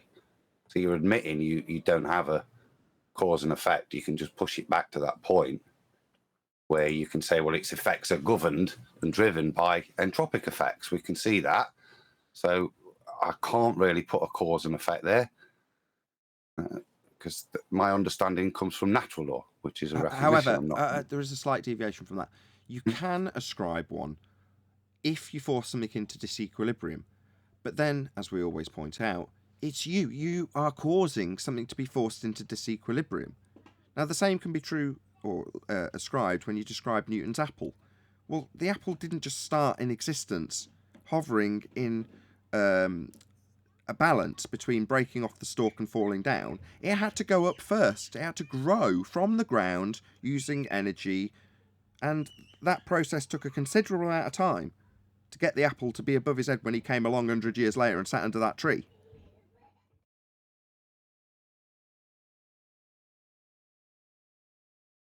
And then all you've got is the knowledge of disequilibrium playing out to equilibrium.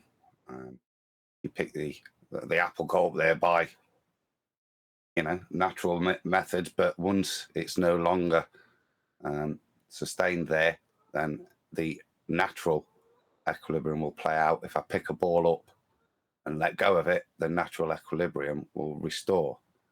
That's fundamentally what you're able to describe in terms of equilibrium. And cue the anti-flat earther clutching at straws with things in fall arrest. right? Wile E. Coyote on the edge of a cliff that's about to fall off, and he's standing there in what, equilibrium? Well, no, because there's about to be an entropic effect taking effect in a very short space of time that's probably taken a considerably longer period of time to reach that effect. I'm talking about a cartoon here, by the way. But the entropic effect of the crumbling of the rock face for that cliff edge to fall with Wile E. Coyote standing on top of it and then fall down, go boom boom, was the fall arrest that he was in because he wasn't in equilibrium. But they'll clutch at those straws and try and describe the force of gravity, which is 1g when nothing's happening, right? When it should be 0. What they describe as 0 and give you an equivalent, because we can't take the presuppositional orbit as a 0 because it doesn't exist. So what do we have them describing as an equivalent to their doesn't exist orbit falling around a sphere Earth perpetually, therefore floating around? Well, they say it's when you go into the parabolic motion in the vomit comet. Well, that's what they say is 0 by equivalent. But you're falling at a massive rate. Now, all the windows are clogged up so it doesn't look like it from your reference frame inside the falling projectile, but you are very much falling. But they call that 0. And when you're doing absolutely precisely nothing, standing on the ground, you've got 1g. Like, what? They've just moved the start line up 1. Then it starts to make no sense when they say, well, 0g, i.e. nothing happening, is actually you in perpetually falling motion. Like, right, so you're saying that when I'm falling, I'm in 0g? Yeah, that's right. That's when you reach balance. That's when it's 0. You're like, that ain't equilibrium. That's me falling. But they'll call it equilibrium. They'll call it 0g. Yeah, but when you're falling, the reason you're falling is, in their world, is because you're subject to G. So it's forcing you down, admittedly down and over the ball. But the reason you're falling is because you are subject to the G. No, that's only if you're that's only if you're in orbital motion. Whereas you don't achieve orbital motion. There is nothing in orbit. We're not on a sphere. We're not falling around spheres. Orbital motions are begging the question fallacy.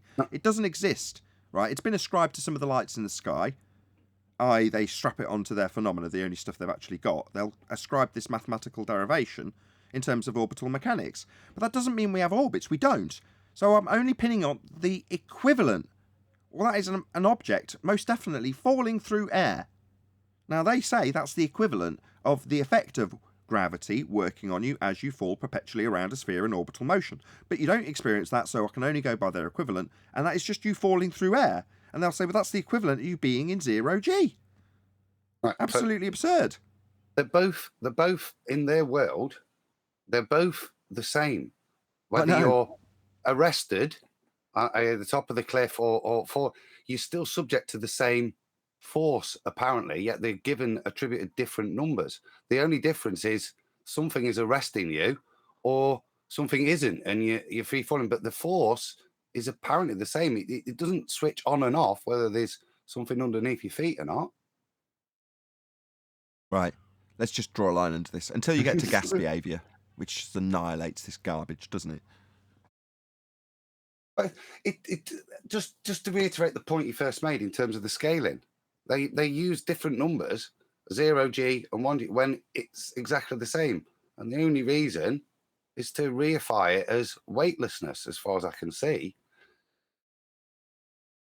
Because they want people to believe they can be Superman. It's absolutely nuts when you break it down and you look at the propaganda that's preceded and followed this notion that you can fly. That's all it is. They're selling the idea that you can fly when you're falling. That's it. You want to be Superman? Well, heliocentrism has that to offer. There's a reason I stick it in the rolling cards that go past. Obviously, every single one of the cards that gets displayed has meaning. Now, Neil was like, oh, it's not a coincidence. It's like, they've all got deep meaning, so therefore, occasionally, something that's on screen will tie into what's being said there and then. Not often, because there's about 2 hours of them. But the point is that, you know, they've all got significance, and one of them is Superman, flying in what looks like an orbital motion. Well, that was brainwashing for most, 70s people who went and saw that in amazing Technicolor. Probably never even seen the ball Earth at that point in their life. It'd probably never been presented to them in any fashion. And suddenly they're seeing it in an absolutely glorious, massive screen at the cinema, and there's Superman in what is essentially an orbital motion flying around Earth. You're like, yeah. Cut to NASA telling you can do it. You can do it in this tin can. You're like, really? Oh wow, heliocentrism is awesome. My religion says I can fly. You're like, okay. They're just laughing at you. You know that, right? They're just laughing in your face. You're right. I'm thinking back to a kid. I remember that film. And the fantastical bit wasn't what you just described. It's the bit there he turns the Earth's rotation backwards and turns back time. That's the bit that, as a kid in my head, was nonsense. Oh, you can't do that. Yeah, but the rest of it, that was all painting reality. It was demonstrating ball Earth, that we could do that we do have orbits. All those things weren't questioned in that narrative. Just like I said, just the only bit was, don't be silly. You can't fly so fast. You turn the Earth the other way and it turns back time. It's not. I'm pretty certain that was originally intended. Superman 1 and 2 were both filmed at the same time, and from what I understand, that ending was actually originally a part of the second movie, but they thought that the ending for the original ending for the first Superman movie wasn't good enough, so they just nicked a load of footage from the second movie to make it a glorious movie. And obviously they can then work on whatever they're going to chuck in the second movie, which was much worse after the fact. But yeah, that whole notion with, correct me if I'm wrong, it's been a long time since I watched the very original Superman motion picture. It's a dam that's collapsed on Lois Lane, right? And he just reverses time, correct? Yeah, the cracks done it. Yeah, she's dead in the car, isn't she, or something? So he has to, spin things backwards, putting the dam reef. Yeah. I mean, there isn't any world, Newtonian, Einsteinian, or otherwise, where the notion of spinning the Earth in the opposite direction will cause a dam to flow against the notions of gravity in a heliocentric world, because obviously he's spinning around a sphere, so that's automatically assumed. But why would reversing the spin direction in any way change time? It's just absolutely ludicrous. I mean, don't get me wrong, the guy's flying, but like I say, the suspension of disbelief for Superman isn't as far as you might expect when they made that motion picture, because they've already shown people flying in space. So it isn't actually a stretch. I always talk about the suspension of disbelief, and there's this notion of alienation, i.e. you as an actor can alienate the audience if you push their suspension of disbelief too far. Now, in my mind, the idea of Superman flying is a step too far when you put it into context of a real person rather than on the comic book pages. But it wasn't, and I think this is one of the reasons, because they've got orbital motion and literally men flying as part of your cognition before you see Superman flying. So therefore you believe it more when it's just a dude flying. You don't have to suspend disbelief quite so far. Therefore it didn't alienate audiences away from it going, that's just silly. The guy was flying, it's ludicrous. They're like, yeah, he flew around Earth. They bought it. Everyone bought into it. That wasn't the ludicrous bit. Him flying around Earth wasn't the that was perfectly reasonable. I say it was the turning back time bit that that broke that suspension of disbelief, that broke it. That says, that can't happen. But all the other bits, the ball Earth, the flying, the orbits, doesn't. It is exactly. It's called predictive programming. But yes, you're right, quite right. What you do in terms of everybody appreciates when they're watching a fictional movie that they are suspending disbelief, even if they don't know what that term means. Most people appreciate that it isn't real. Unless you're very, very young and you've got an overactive imagination. Most people, when they walk into the theatre, if it's a certificate 18 movie, X for you in the Americans, you go in and you know that what's happening isn't real. Even if it's a scary movie, the monster's not going to come out and get you during or after. You appreciate that at a certain level. Now, what the ideal is for predictive programming is to let you appreciate that after something that is actually predictive programming, but you've already accepted it as true anyway. So Adam's saying, no, when people see him flying around the Earth, they're not going, yeah, obviously that's a bit far-fetched, but I'm suspending disbelief, so it's okay. They carte blanche just accept that without question, because that's all cool. For Superman, who can fly, orbital motion, perfectly reasonable. That's accepted. But then when they say, oh, but I am suspending disbelief, it's where I describe, why would the bricks go back up into the dam? So people go, oh yeah, but that bit's silly. In my world, time doesn't flow backwards. But men can fly around the Earth in an orbital motion. Obviously, Superman's Superman, and, he's from Krypton, so that's why he can survive out in the sky vacuum that I haven't even given a second thought when I've looked at him flying over clouds at high pressure, not escaping into the vacuum he's flying through. Because that's all just accepted. But all of the above that I've just described is all predictive programming. We don't live on a sphere, there is no orbital motion, there is no sky vacuum, and there is no time flowing backwards. But the first three you accept without question. The last one you might say, yeah, well, it's a bit far-fetched, but it is just a movie. But you don't question that it can fly around a sphere in orbital motion in a sky vacuum. I'm done. Go ahead, whoever. Yeah, can I pose something for Adam?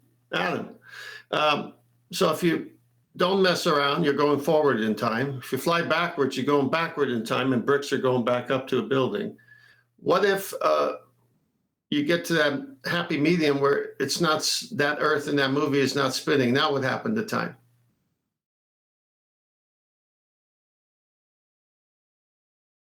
I'm a little lost there.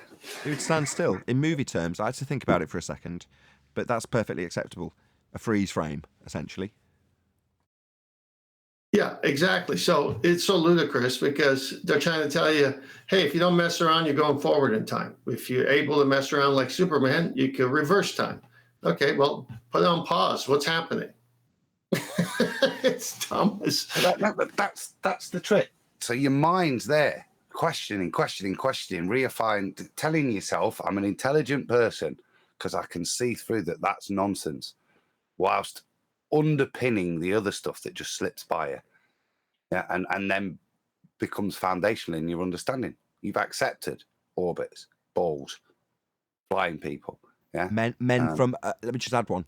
Men from other quote unquote planets out in the sky vacuum, on other spheres that can be blown up at any time. All of that is accepted without question. No, we don't have aliens like Superman here, but why not? Well, I'll tell you why not, because there's no sky vacuum with other quote-unquote planets, rocks in the sky vacuum, to come from. So, no, there's not going to be men with superpowers existing in different realms of atmospheres because they've got sphere-shaped air not escaping into the vacuum just like us. So, no Superman. Again, if you didn't have a heliocentric setting for that movie, it would be taken as far-fetched. In other words, if we were actually in a flat Earth paradigm and we were under the distinct impression, worldwide, without the brainwashing that is, that we were on a flat plane and we must be contained in some form because we've got gas pressure, so it's got to be pressing on something. If somebody said, well, you know how we've got this gas pressure and it's definitely pressing on something. Well, in this story, that's just not there. And there's a vacuum beyond that. And beyond that, there's rocks in that sky vacuum, and everyone would be like going, what are you talking about? You can't just have that area that's keeping all the gas here just removed so that you can travel into some non-existent area. People would question it. Again, it's accepted that he's come from the sky vacuum and a rock thereof that's been blown up that was spherical just like us. All of that is just accepted, right? So no, it's programming. It's keeping you in that heliocentric religion because that's the basis of the story. But again, like Adam keeps saying, that's the bit that's not being questioned. You question whether or not time can flow backwards because you're an intelligent person. Well, it's really two things here I see. It's interesting discussion. So it's really a form of begging the question in a visual form. They slip in all the begging the question stuffs like the ones you've covered. And then they'll make some big claim that's so obviously stupid that the audience is saying, well, I know that's stupid. And so to get you focused on the dumb thing, in the meantime, they slipped in 10 Mickeys on you. Yeah, they intentionally alienate you with a certain aspect of the movie. They push it too far. So within performance art, the idea of alienation is very much understood. So it would be, for me, a poor show with a very good director if they didn't intentionally alienate the audience with a piece of subplot that didn't make sense in the real world, because the whole point of every aspect of the movie is to not alienate the audience. So when there's something like that, you've got to say, well, I suspect that is intentionally done to alienate the audience at that point, because up until that point, not for us but for your average normie, everything else is kind of okay. yeah, I can kind of accept that it might be a possibility that an alien would come from outer space, because outer space is real, therefore I'm not going to question that bit. Yes, I understand that we don't fly, but I understand that it is a possibility that you can go out into the sky vacuum and fall around, essentially flying and floating. Men do that. So when Superman does it under his own steam, it's a stretch, but it's okay. That might be the case for an alien, because I've not questioned the outer space alien bit. So all of this is now accepted. But then you eventually get to a point where you've got to have somebody say, well, they know they're suspending disbelief. They know it's a movie. So you've got to give them something to say, well, obviously it's a Superman movie, so time flowing backwards, duh. Like Adam says, to make you feel like you're intelligent. Well, intelligence, that in my mind just sparks something else. So you're always hearing people say, is he going to college now that he's through with high school? What's his major? So the whole thing is set up on higher education, except when you get to college, you realize it's a mixed bag of education, more like half-truths. They'll teach you things that are valid, but then they'll slip in all the things that aren't valid. But because your tuition is 40 grand to 80 grand, depending where you're going, hey, my parents aren't paying for someone in higher education to lie to me, so it all must be true. I mean, this is such a joke. Well, I suspect that's the very reason that it was monetized in the first instance. If you can monetize someone and put someone into debt to get it, if you imagine that you've gone into debt to buy your favorite dream car, and you pay it off for a substantial amount of time, and you finally paid it off, and you've got the debt cleared, you inherently ascribe more value to that car, sentimental or otherwise, than it's actually got, because you had to work your socks off to actually pay the bills to get the debt out of the way to get this car. Now, if you can get someone's passion for a car just by giving it a high dollar value, well, then just do the same with their education, and they'll fight for it vehemently if it's ever challenged. Now, if it came their way for nothing, for free, they might be less inclined. Yeah, that's totally true. That's totally true. If you look at the Flat Earth, he insists that he's more qualified than anybody else because he's got a degree in physics that he got a third for, by the way. But nonetheless, he values his degree in physics. Now, ultimately, the Rumpus has also got a degree in physics, so they're on par with each other. Yet me and Adam both surpassed them because I've got a postgrad and so does Adam. Yet we're seen as dog shit by them because we don't have a degree in physics. Yet we both surpassed them academically, yet we're both seen as shit. But it's just nonsense. The academics is irrelevant in this topic because the reality is it's what you can prove. It's not what you believe. It's not what you can calculate. It's not what you can hypothesize or quantify. It's all about what you can prove. And you don't need a degree for evidence. Also, there's another trick to that, scholarships. So we're only going to give out this many scholarships, but it's to these types of students. And so you got to pass a certain thing. So everyone's saying, okay, we'll go into sports and get a sports scholarship or do good in math and get a math scholarship. So the whole point is they've got the system so set up that it gives a false impression that your kid is going to go there at a high price. And of course, they're going to allow some kids to come in at a lesser price or no price because that's going to be their high bar. And I said, well, I mean, it's got to be a real institution because, look, they're giving scholarships to the brightest, so I need to get more bright. Well, when you get there, being bright means consensus science. You got to go with the consensus. That's being bright. Yeah. You do is fall in line, conform. And I just think that the way that Sleeping Warrior categorized it and put it in words was really good. I think at the end of the day, it's down to what you can prove. And that's the bottom line because everyone's going on about this person, that person just wants to believe this, religious motives, this, that, the other, any other reason, but just look at the actual evidence and what can be proven, what cannot be proven, and what we experience is probably the limit of our actual indefinite evidence, and we don't see none of what we expected to see. And like Nathan was pointing out earlier, that you know, if you had a fresh mind and someone told you if you had, like, let's say, two children run up to you and they both told you two different stories, right? And one of them was talking about basically the earth, you know, all the things that you don't experiencing them, and then the person who actually just sees what they see, you know which story which would make more sense. The person who's telling you that everything's rotating in all different vectors and the air's doing this and doing that, and you know there's no evidence for it, no reason to believe it. You can't really criticize people for not believing you. And when people do this show and they say, yeah, you know, where's gas preventative container? It's not the banging the drum to be annoying. It's because you guys don't answer the question and it will concede that it can't be demonstrated. So if you can't demonstrate it, the follow-up question is going, if you can't be demonstrated, then why don't you believe it? Because they can calculate it. And if they can calculate it, that allows them to assume or beg the question. And if they can calculate it and assume or beg the question, then you can deceive a big audience if you can put a lot of weight to maths as the evidence. Well, what they're really doing though is like they're looking at a stick, but they're not seeing the whole stick. They're looking at like an inch of the stick, ascribing units to it, and then saying that stick can go on forever, and that just doesn't make sense. Well, let me take a They show you step further. cartoons. Go ahead, Jorge. No, I'm just saying, and they show you cartoons, lots of numbers and cartoons attached to it. Yeah, let me take a step further. All right, so what Tommy was saying, so if no one put any thoughts in your head and they ask you what's the nature of Earth, no one's going to on their own come up with the heliocentric garbage, spinning, lack of Earth-based Coriolis, all this stuff.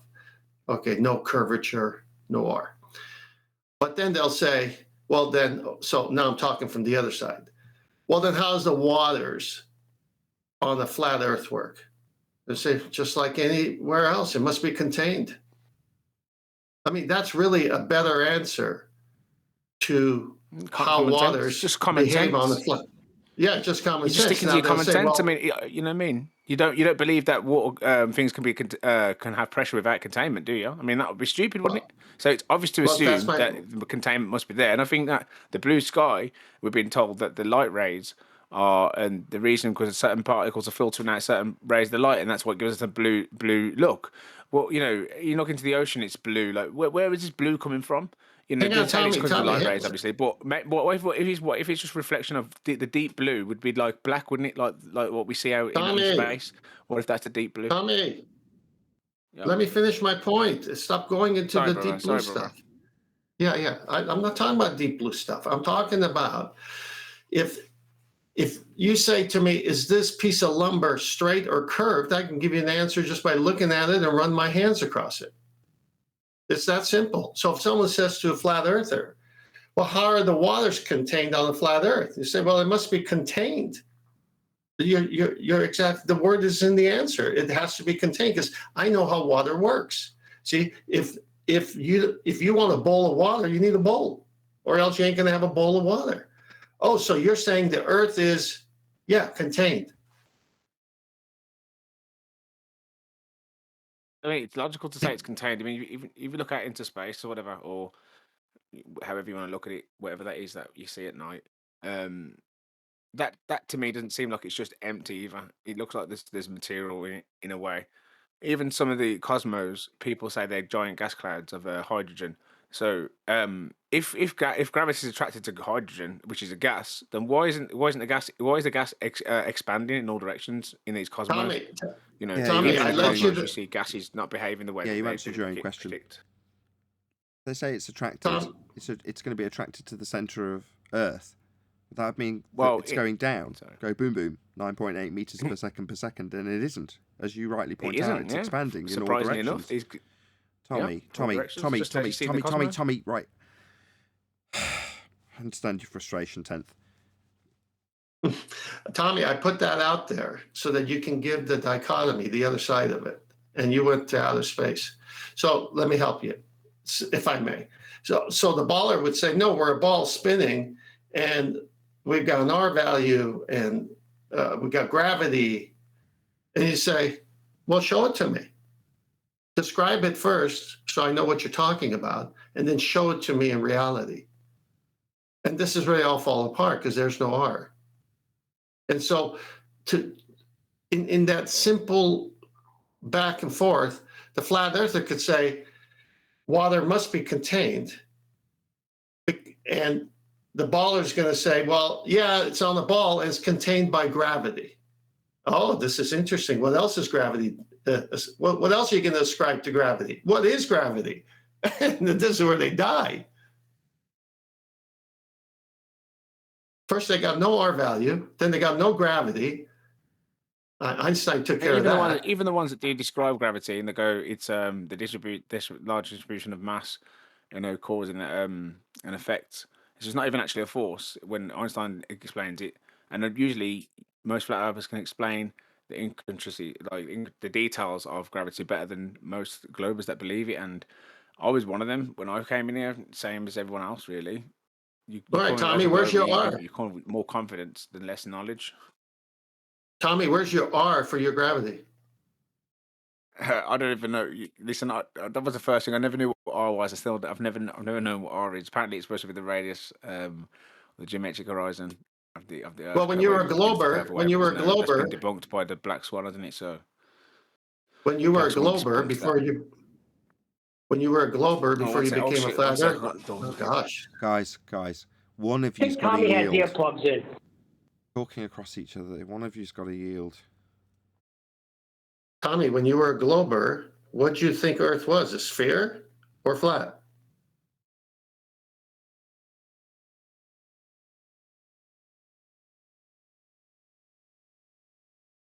Seriously?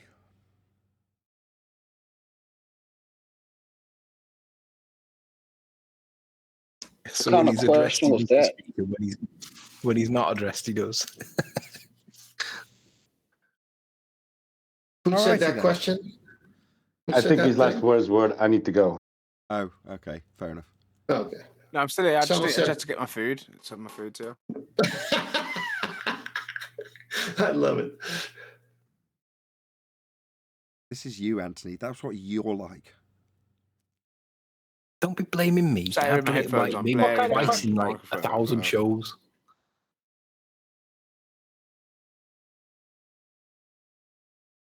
Tommy, when you were on a globe, you believed you were on a globe, right? Yeah, 100%. Go ahead, 10th. Okay, so when you're on the globe, you believe you were on the globe, a sphere, and you didn't think there was a radius?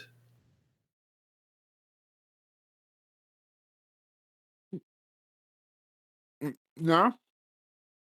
Let's leave him alone for a minute. Look, just because you think you're on a sphere, which is everybody in the Western world, apart from us, that would be flat earthers, and there's a few other exceptions, dick earthers and whatever, concavers, etc., etc. But apart from that, right, most people just accept that. Now, that doesn't necessarily mean they've got any comprehension of geometry in the slightest. Now, if you say radius and they've had a comprehensive education, they might vaguely remember what that means, but it doesn't mean they're sat around daily thinking, you know what, Earth's got a radius, hasn't it? I wonder if that's been measured and proven. They just think, well, Earth is a sphere and the horizon's Earth curve. They're not acquainted with the, no, your horizon's not Earth curve, because that would mean you've got a way of geometrically measuring it, and that's where you get your R value. So without it being a physical geometric limitation to your view, which is claimed in your maths, and is debunked by the black swan, you don't have an R value. That would be a radius to the centre of a presupposed spherical Earth. And the way you presuppose it is with that R that you can't measure anymore. Most people won't be in the slightest bit aware of the black swan argument, or consciously aware that they need a radius value for the sphere they think they live on. It's just taken as read that they're on a sphere, and that's all they think about it. Right, but that's not Tommy, because Tommy went on to flat Earth debate shows and debated flat earthers. So I'm exclusively talking to Tommy, and most people would not be, as you described, be going on debate shows about the nature of Earth because they don't know anything. So why would they go there? But Tommy was on shows debating flat earthers. At that point, did he not know that there was a radius? I can help Tommy out. I said to him, if you want to go for the maths, all the maths have been done for you, because he used a flat Earth debunking site that had all the measurements to Mount Rainier, I think it was. That was being obscured by 160 miles. So I said to him, all the mathematics are here on the website, so if you want to check all the maths, they're there for you if you want to go that far into it. Anyway, what do you mean? Have you checked these maths yourself? I goes, no. I goes, but they're there. He goes, well, how do you know these maths are accurate? I goes, well, they look pretty good by the way. He goes, well, just because it looks good doesn't mean it's good. If you ever done your own fucking maths and you come in here telling me that you got proved the Earth and yet you ain't even done your own maths, and then he had a go at me for not even having researched the maths myself, just taking it on face value. Perfect. Thank you, Tommy. So there you go. There's your answer, right? And we get that all the time. Have you actually looked at this yourself? No. but you can go to this website and you can read it for yourself. You can go and do this claim that I'm making for yourself also, and it's been done for me. It's the Truman Show example, right? So you've got Truman in the classroom, he's talking to the teacher, and he's saying he wants to be an explorer. She pulls down the map and goes, there you go. It's already been done for you. It's already been figured out. You don't need to worry yourself about it, is the implication. Don't worry your precious little head, it's already all been discovered. So, should you be asked, refer to this. What we tell you has already been discovered. You don't need to go out discovering stuff. Clear? Now sit down. Right? Well, Tommy's taking the same attitude. What's that you say? What are you asking me? You got a radius? Yeah, 3959. Well, where'd you get that? Here, from this website. Well, where did they get it from? I don't know. Who cares? It's on this website. Wouldn't not be on the website unless it was there, and there it is. 3959 says it in miles. What more do you want? Now, if you're dealing with your average Joe, that is the level of comprehension that they're going to have. No offence, Tommy. It's already been done for you, is the attitude. And most of the time, that's why they brace against it. The whole idea of it all being done for you is why they ask us what the equivalent is when they lose their paradigm. Well, what does explain X, Y, and Z? I don't know. Isn't that glorious? No, it's not glorious. Tell me what's the equivalent. Give me my new paradigm. Quick, sharp. You go, no. Suddenly we don't know what certain things are anymore. That means the world is wondrous. It's like you've got the childlike wonder. Do you not have that? No. You need to tell me how the seasons work right now. You need an explanation for everything that I currently have, and if I'm going to let go of it, you better damn well have a replacement. It better all be worked out for me also. Because I don't want to have to work any of this out. I want it to be told to me. I don't want to be able to just repeat it and sound smart. So give me something I can repeat, quick. You go, no, all I can give you is a childlike wonder of not knowing and the possibility of you being that person that actually finds out. Isn't that good enough? No. Demand that you give it me now, and if you haven't got it, I'll hold up my old nonsense still. Because that's just, that's something that everyone else still agrees with. So, no, give me an explanation or I won't let go of my old paradigm. That's what you end up dealing with. They want it all worked out for them. It's sad, but true, that's most of the world. They want to be spoon-fed their information. They don't want to find out for themselves. They don't want to do an investigation. And if they did do any investigation, do you think they'd be doing primary source research, digging back through history? Would they? Hell! They're not like us.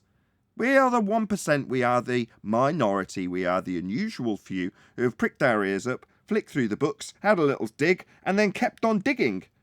Now, a lot of that's described as falling down a rabbit hole. And ain't that just the truth? But the more you get into the rabbit hole, the more you find you've been deceived. The less you actually realise, i.e. the less you actually know. And in many ways, it makes you feel humble for your own ignorance. What you thought you knew, and everyone around you still thinks they know, isn't actually the case. Now, if you can't cope with that, which is most of the people who get here, then that's not our problem. We don't suddenly have to launch into explaining how relative density disequilibrium works. That's not my job. I don't care. I've got no interest really in the subject. Got to be honest. The sun fascinates me. Moon, definitely. Stars, oh, absolutely. I crick my neck and literally give myself neck injuries looking at them, with my kids talking about them. Fascinating. And it's the thing I'll know the least about. At least with relative density disequilibrium, you can get into a description of it with a second-order entropic effect. I can't do that with any of the sun or the moon or the stars or any of that stuff. And that's wonderful. I like that. That makes the world a magical place instead of a boring place. But people don't want that. They want the explanation given them on a plate so they can get on with their day and worry about what's on TV. Well, you just described... when I first... Go on, John. I was going to say, when I first realized the Earth's flat, I was like that night I went to McDonald's and I was looking at the moon and it had me entranced. Like I was just kind of dealing with the repercussions of, the Earth not having a radius. And some people drove by and made fun of me for looking at the moon. People did that to me long before Flat Earth. Watching Venus, watching it stick around for a prolonged period of time, watching the moon rise, things like that. I used to drag my wife out before she was even my wife, before Flat Earth, before all of that. The stuff in the sky is absolutely beautiful and fascinating. And, I'm sure I've regaled certainly Anthony with stories of people laughing at me as I'm stuck in the middle of what is my Tesco car park. It used to be a pub. But in the middle of that pub, you've got a really good view. So I'd just be there looking at stuff in the sky with my neck cracked up towards the sky and people walking past. And occasionally, if there was a really pretty moon, I'd feel compelled to point it out to people. They'd give me a funny look. I'd catch them in the eye and go, have a look. That's what I'm looking at. Look at the moon. Number one, it's enormous. Number one, it's a really weird colour. Number two. And people would look and then pay absolutely no attention whatsoever. Carry on with their walking. Fair enough. Yeah, it also gives the thing. A lot of people do it after they get to flat Earth. I'll give you that, John. I've heard it many times. When I've interviewed people and asked them about their transition or how they came to the subject, they tell me about the wonder of the sky that they've then discovered, which I always found fascinating because I was already fascinated with the sky and NASA and heliocentrism. All of that stuff fascinated me. Hence I got a good base knowledge to actually debunk this crap as I was semi-questioning it before I got to the subject. Go ahead, whoever that was in G+. I mean, I remember as a kid, and like, because I knew about a lot about the world because I read all the books that I had. I had like these like weekly books, these science books, and I had all the figurines for the dinosaur bones, and I knew about the world rotating. I remember going on the plane when I was a child, and I remember saying, "Oh, do we go faster if we go a certain direction because of the Earth's rotation?"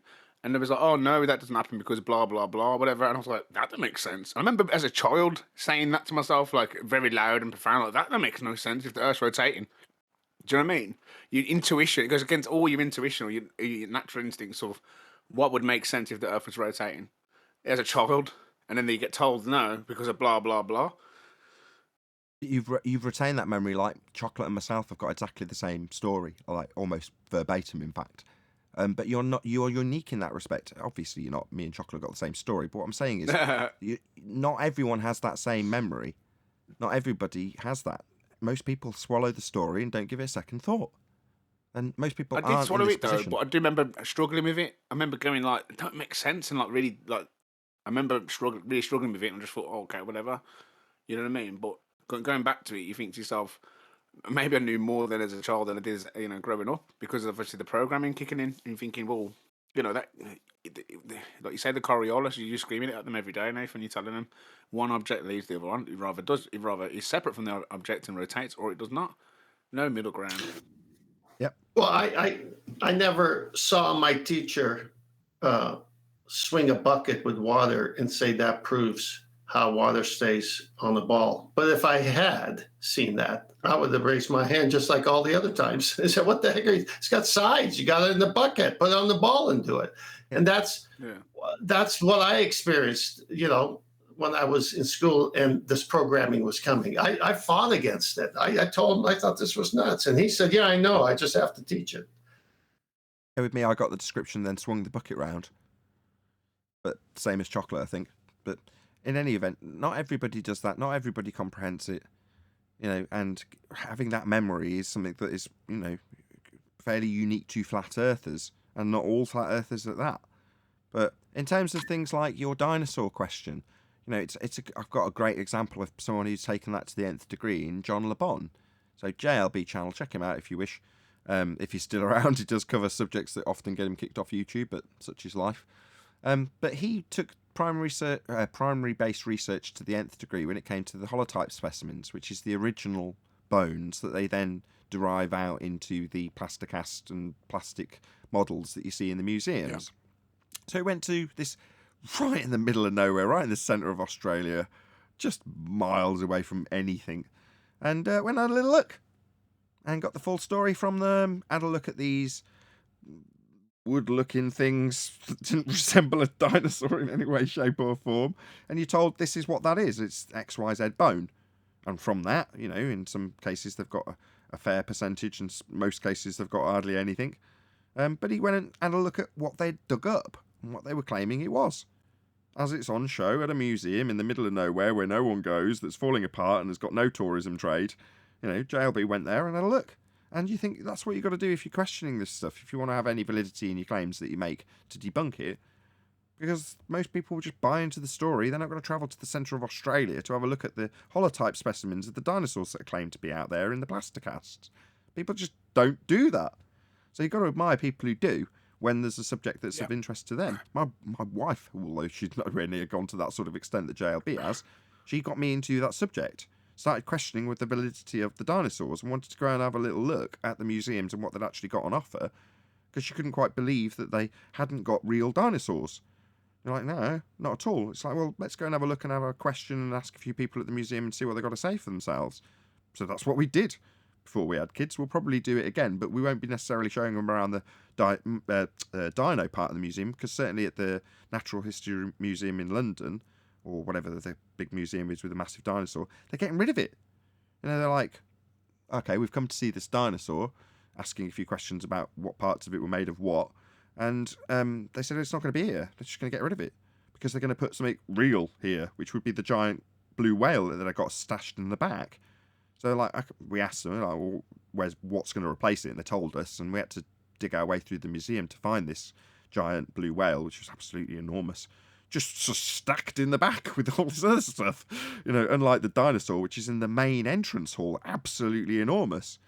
In fact, I'm sure we'll go back if it's got that blue whale in the entrance hall. I'm sure it'll look glorious, but that's a different story.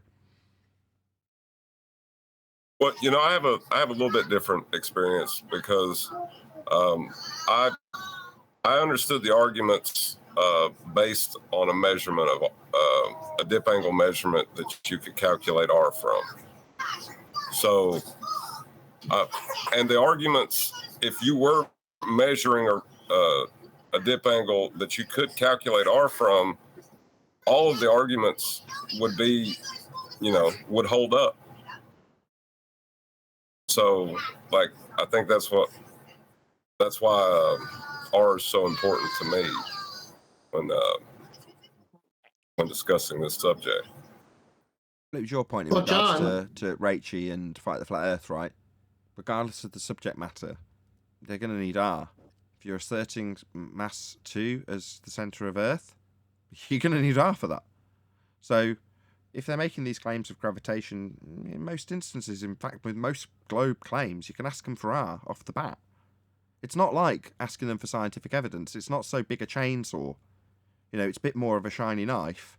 In other words, you recognise that if you run your fingers down the edge of it, you're probably going to get burnt. But by the same token, it does just chop everything around you to smithereens. You know, it's a samurai sword is asking for R.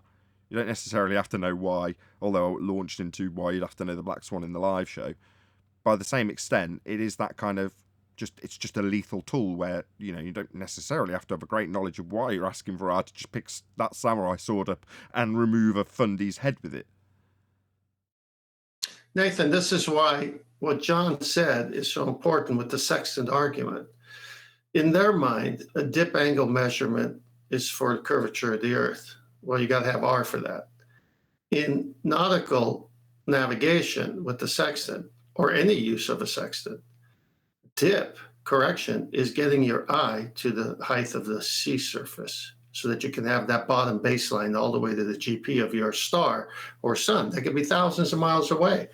So if dip measurement with a tool as precise as the sextant is height above sea level, and then you have the flat baseline, that name, dip measurement, is not a good name because they're trying to tie it to Al-Biruni somehow.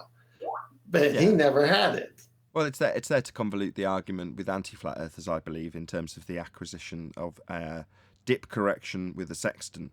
But I've been thinking about this before we get into how it's a bad terminology, because they've got a horizon dip measurement as almost depicted on screen here, where they would use trig for a triangle to acquire R on a different arm of the triangle. But in terms of sextant-based dip correction, the sextant-based dip correction is done to acquire flat geometry for the base of a triangle.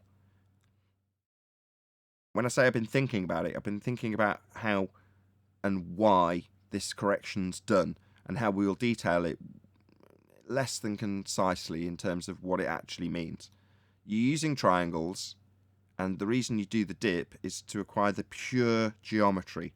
I can't remember if it was Brian that was highlighting this. Originally 10th Man, of course, because this is his thing. But originally this was described by 10th Man as cutting through the refraction. Well, no, the dip correction is done to acquire pure flat geometry for the triangle. That's why it's done. They can bleat all day about how they're utilising this depiction on screen of a horizon dip. That would be the horizon falling away from your vantage point. But that immediately eradicates the actual purpose of the sextant, because you're going to be using a flat base triangle with a 90-degree angle at it being the GP of the star. So the moment you describe what you're actually doing with the tool, well, you need the dip correction to acquire flat geometry for triangulation. That's the most concise way I can sum that up, because it's important. Brian was right when he got very angry initially when we started getting into this conversation, because he's like, no, the dip correction's super important, because once you've done it, you're at the pure geometry stage. Well, pure flat geometry with a straight line to the horizon. But because you're above the waterline, which is the actual flat earth we're standing on, you've got to correct for that to get flat geometry for a triangle. So the dip correction is being done to acquire flat geometry for triangulation. Cool, huh? Yeah, it's very good. They're both actually true. When I said that it cuts right through refraction, that was a refraction argument. I already knew, and Brian said it as well, that it's to get geometrically correct, because you need that bottom baseline for that triangle. So when I said it, it was like it was at the height of all the ballers saying, "Oh, but it's refraction." And I said, "Well, fine. This thing works thousands of miles. It cuts right through refraction." Then when you want to say, how does it work? You're going to say, well, it needs a baseline for a triangle. And that's what the dip correction does. It takes it to the water level so it can be flat all the way to what? The GP of the star or sun that you're shooting. And so it's over for these guys, because the Black Swan is going to have a heyday, because the sextant is bringing everyone to the Black Swan. That's the beauty of it. Indeed. Yeah. Oh, go on, you can have the last word, John. Go on. I was going to say, yeah, the whole idea of refracted curvature, the sextant guts that, just destroys it. The sextant accepts refraction. There are tables for it, but it accepts refraction in the proper definition. That's what it allows. So, me and Brian were having a chat on this. There is a bit of refraction in there. It's in the tables, and that's where the error comes in your optical measurement. That's the precision of the instrument and the effect of the day. So, but as soon as you take that measurement and apply your dip, you accept that error, and therefore the refraction disappears from this point on, because fundamentally it stops. It becomes just a geometric calculation. There is, like I said, there is the refraction in there, but it's a point of error in the measurement. And once you've accepted that, you move forwards. Now, there are slight error tables. They are standard refraction. What they don't do is apply a 7/6R function to them to move them into a completely different place.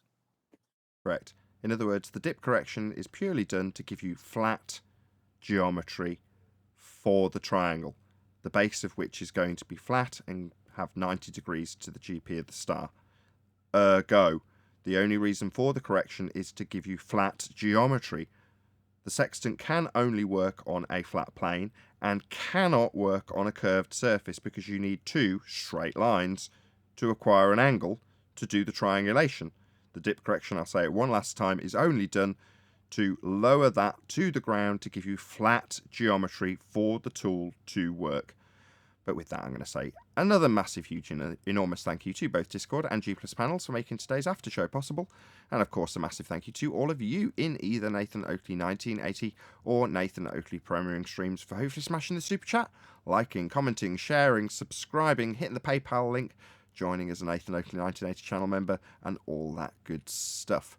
Also, below this video, you can get £50 for swapping your UK electricity supplier to Octopus Energy, especially important if you've got an electric vehicle. I've been Nathan Oakley, and I will see you all in the next video.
lovely day.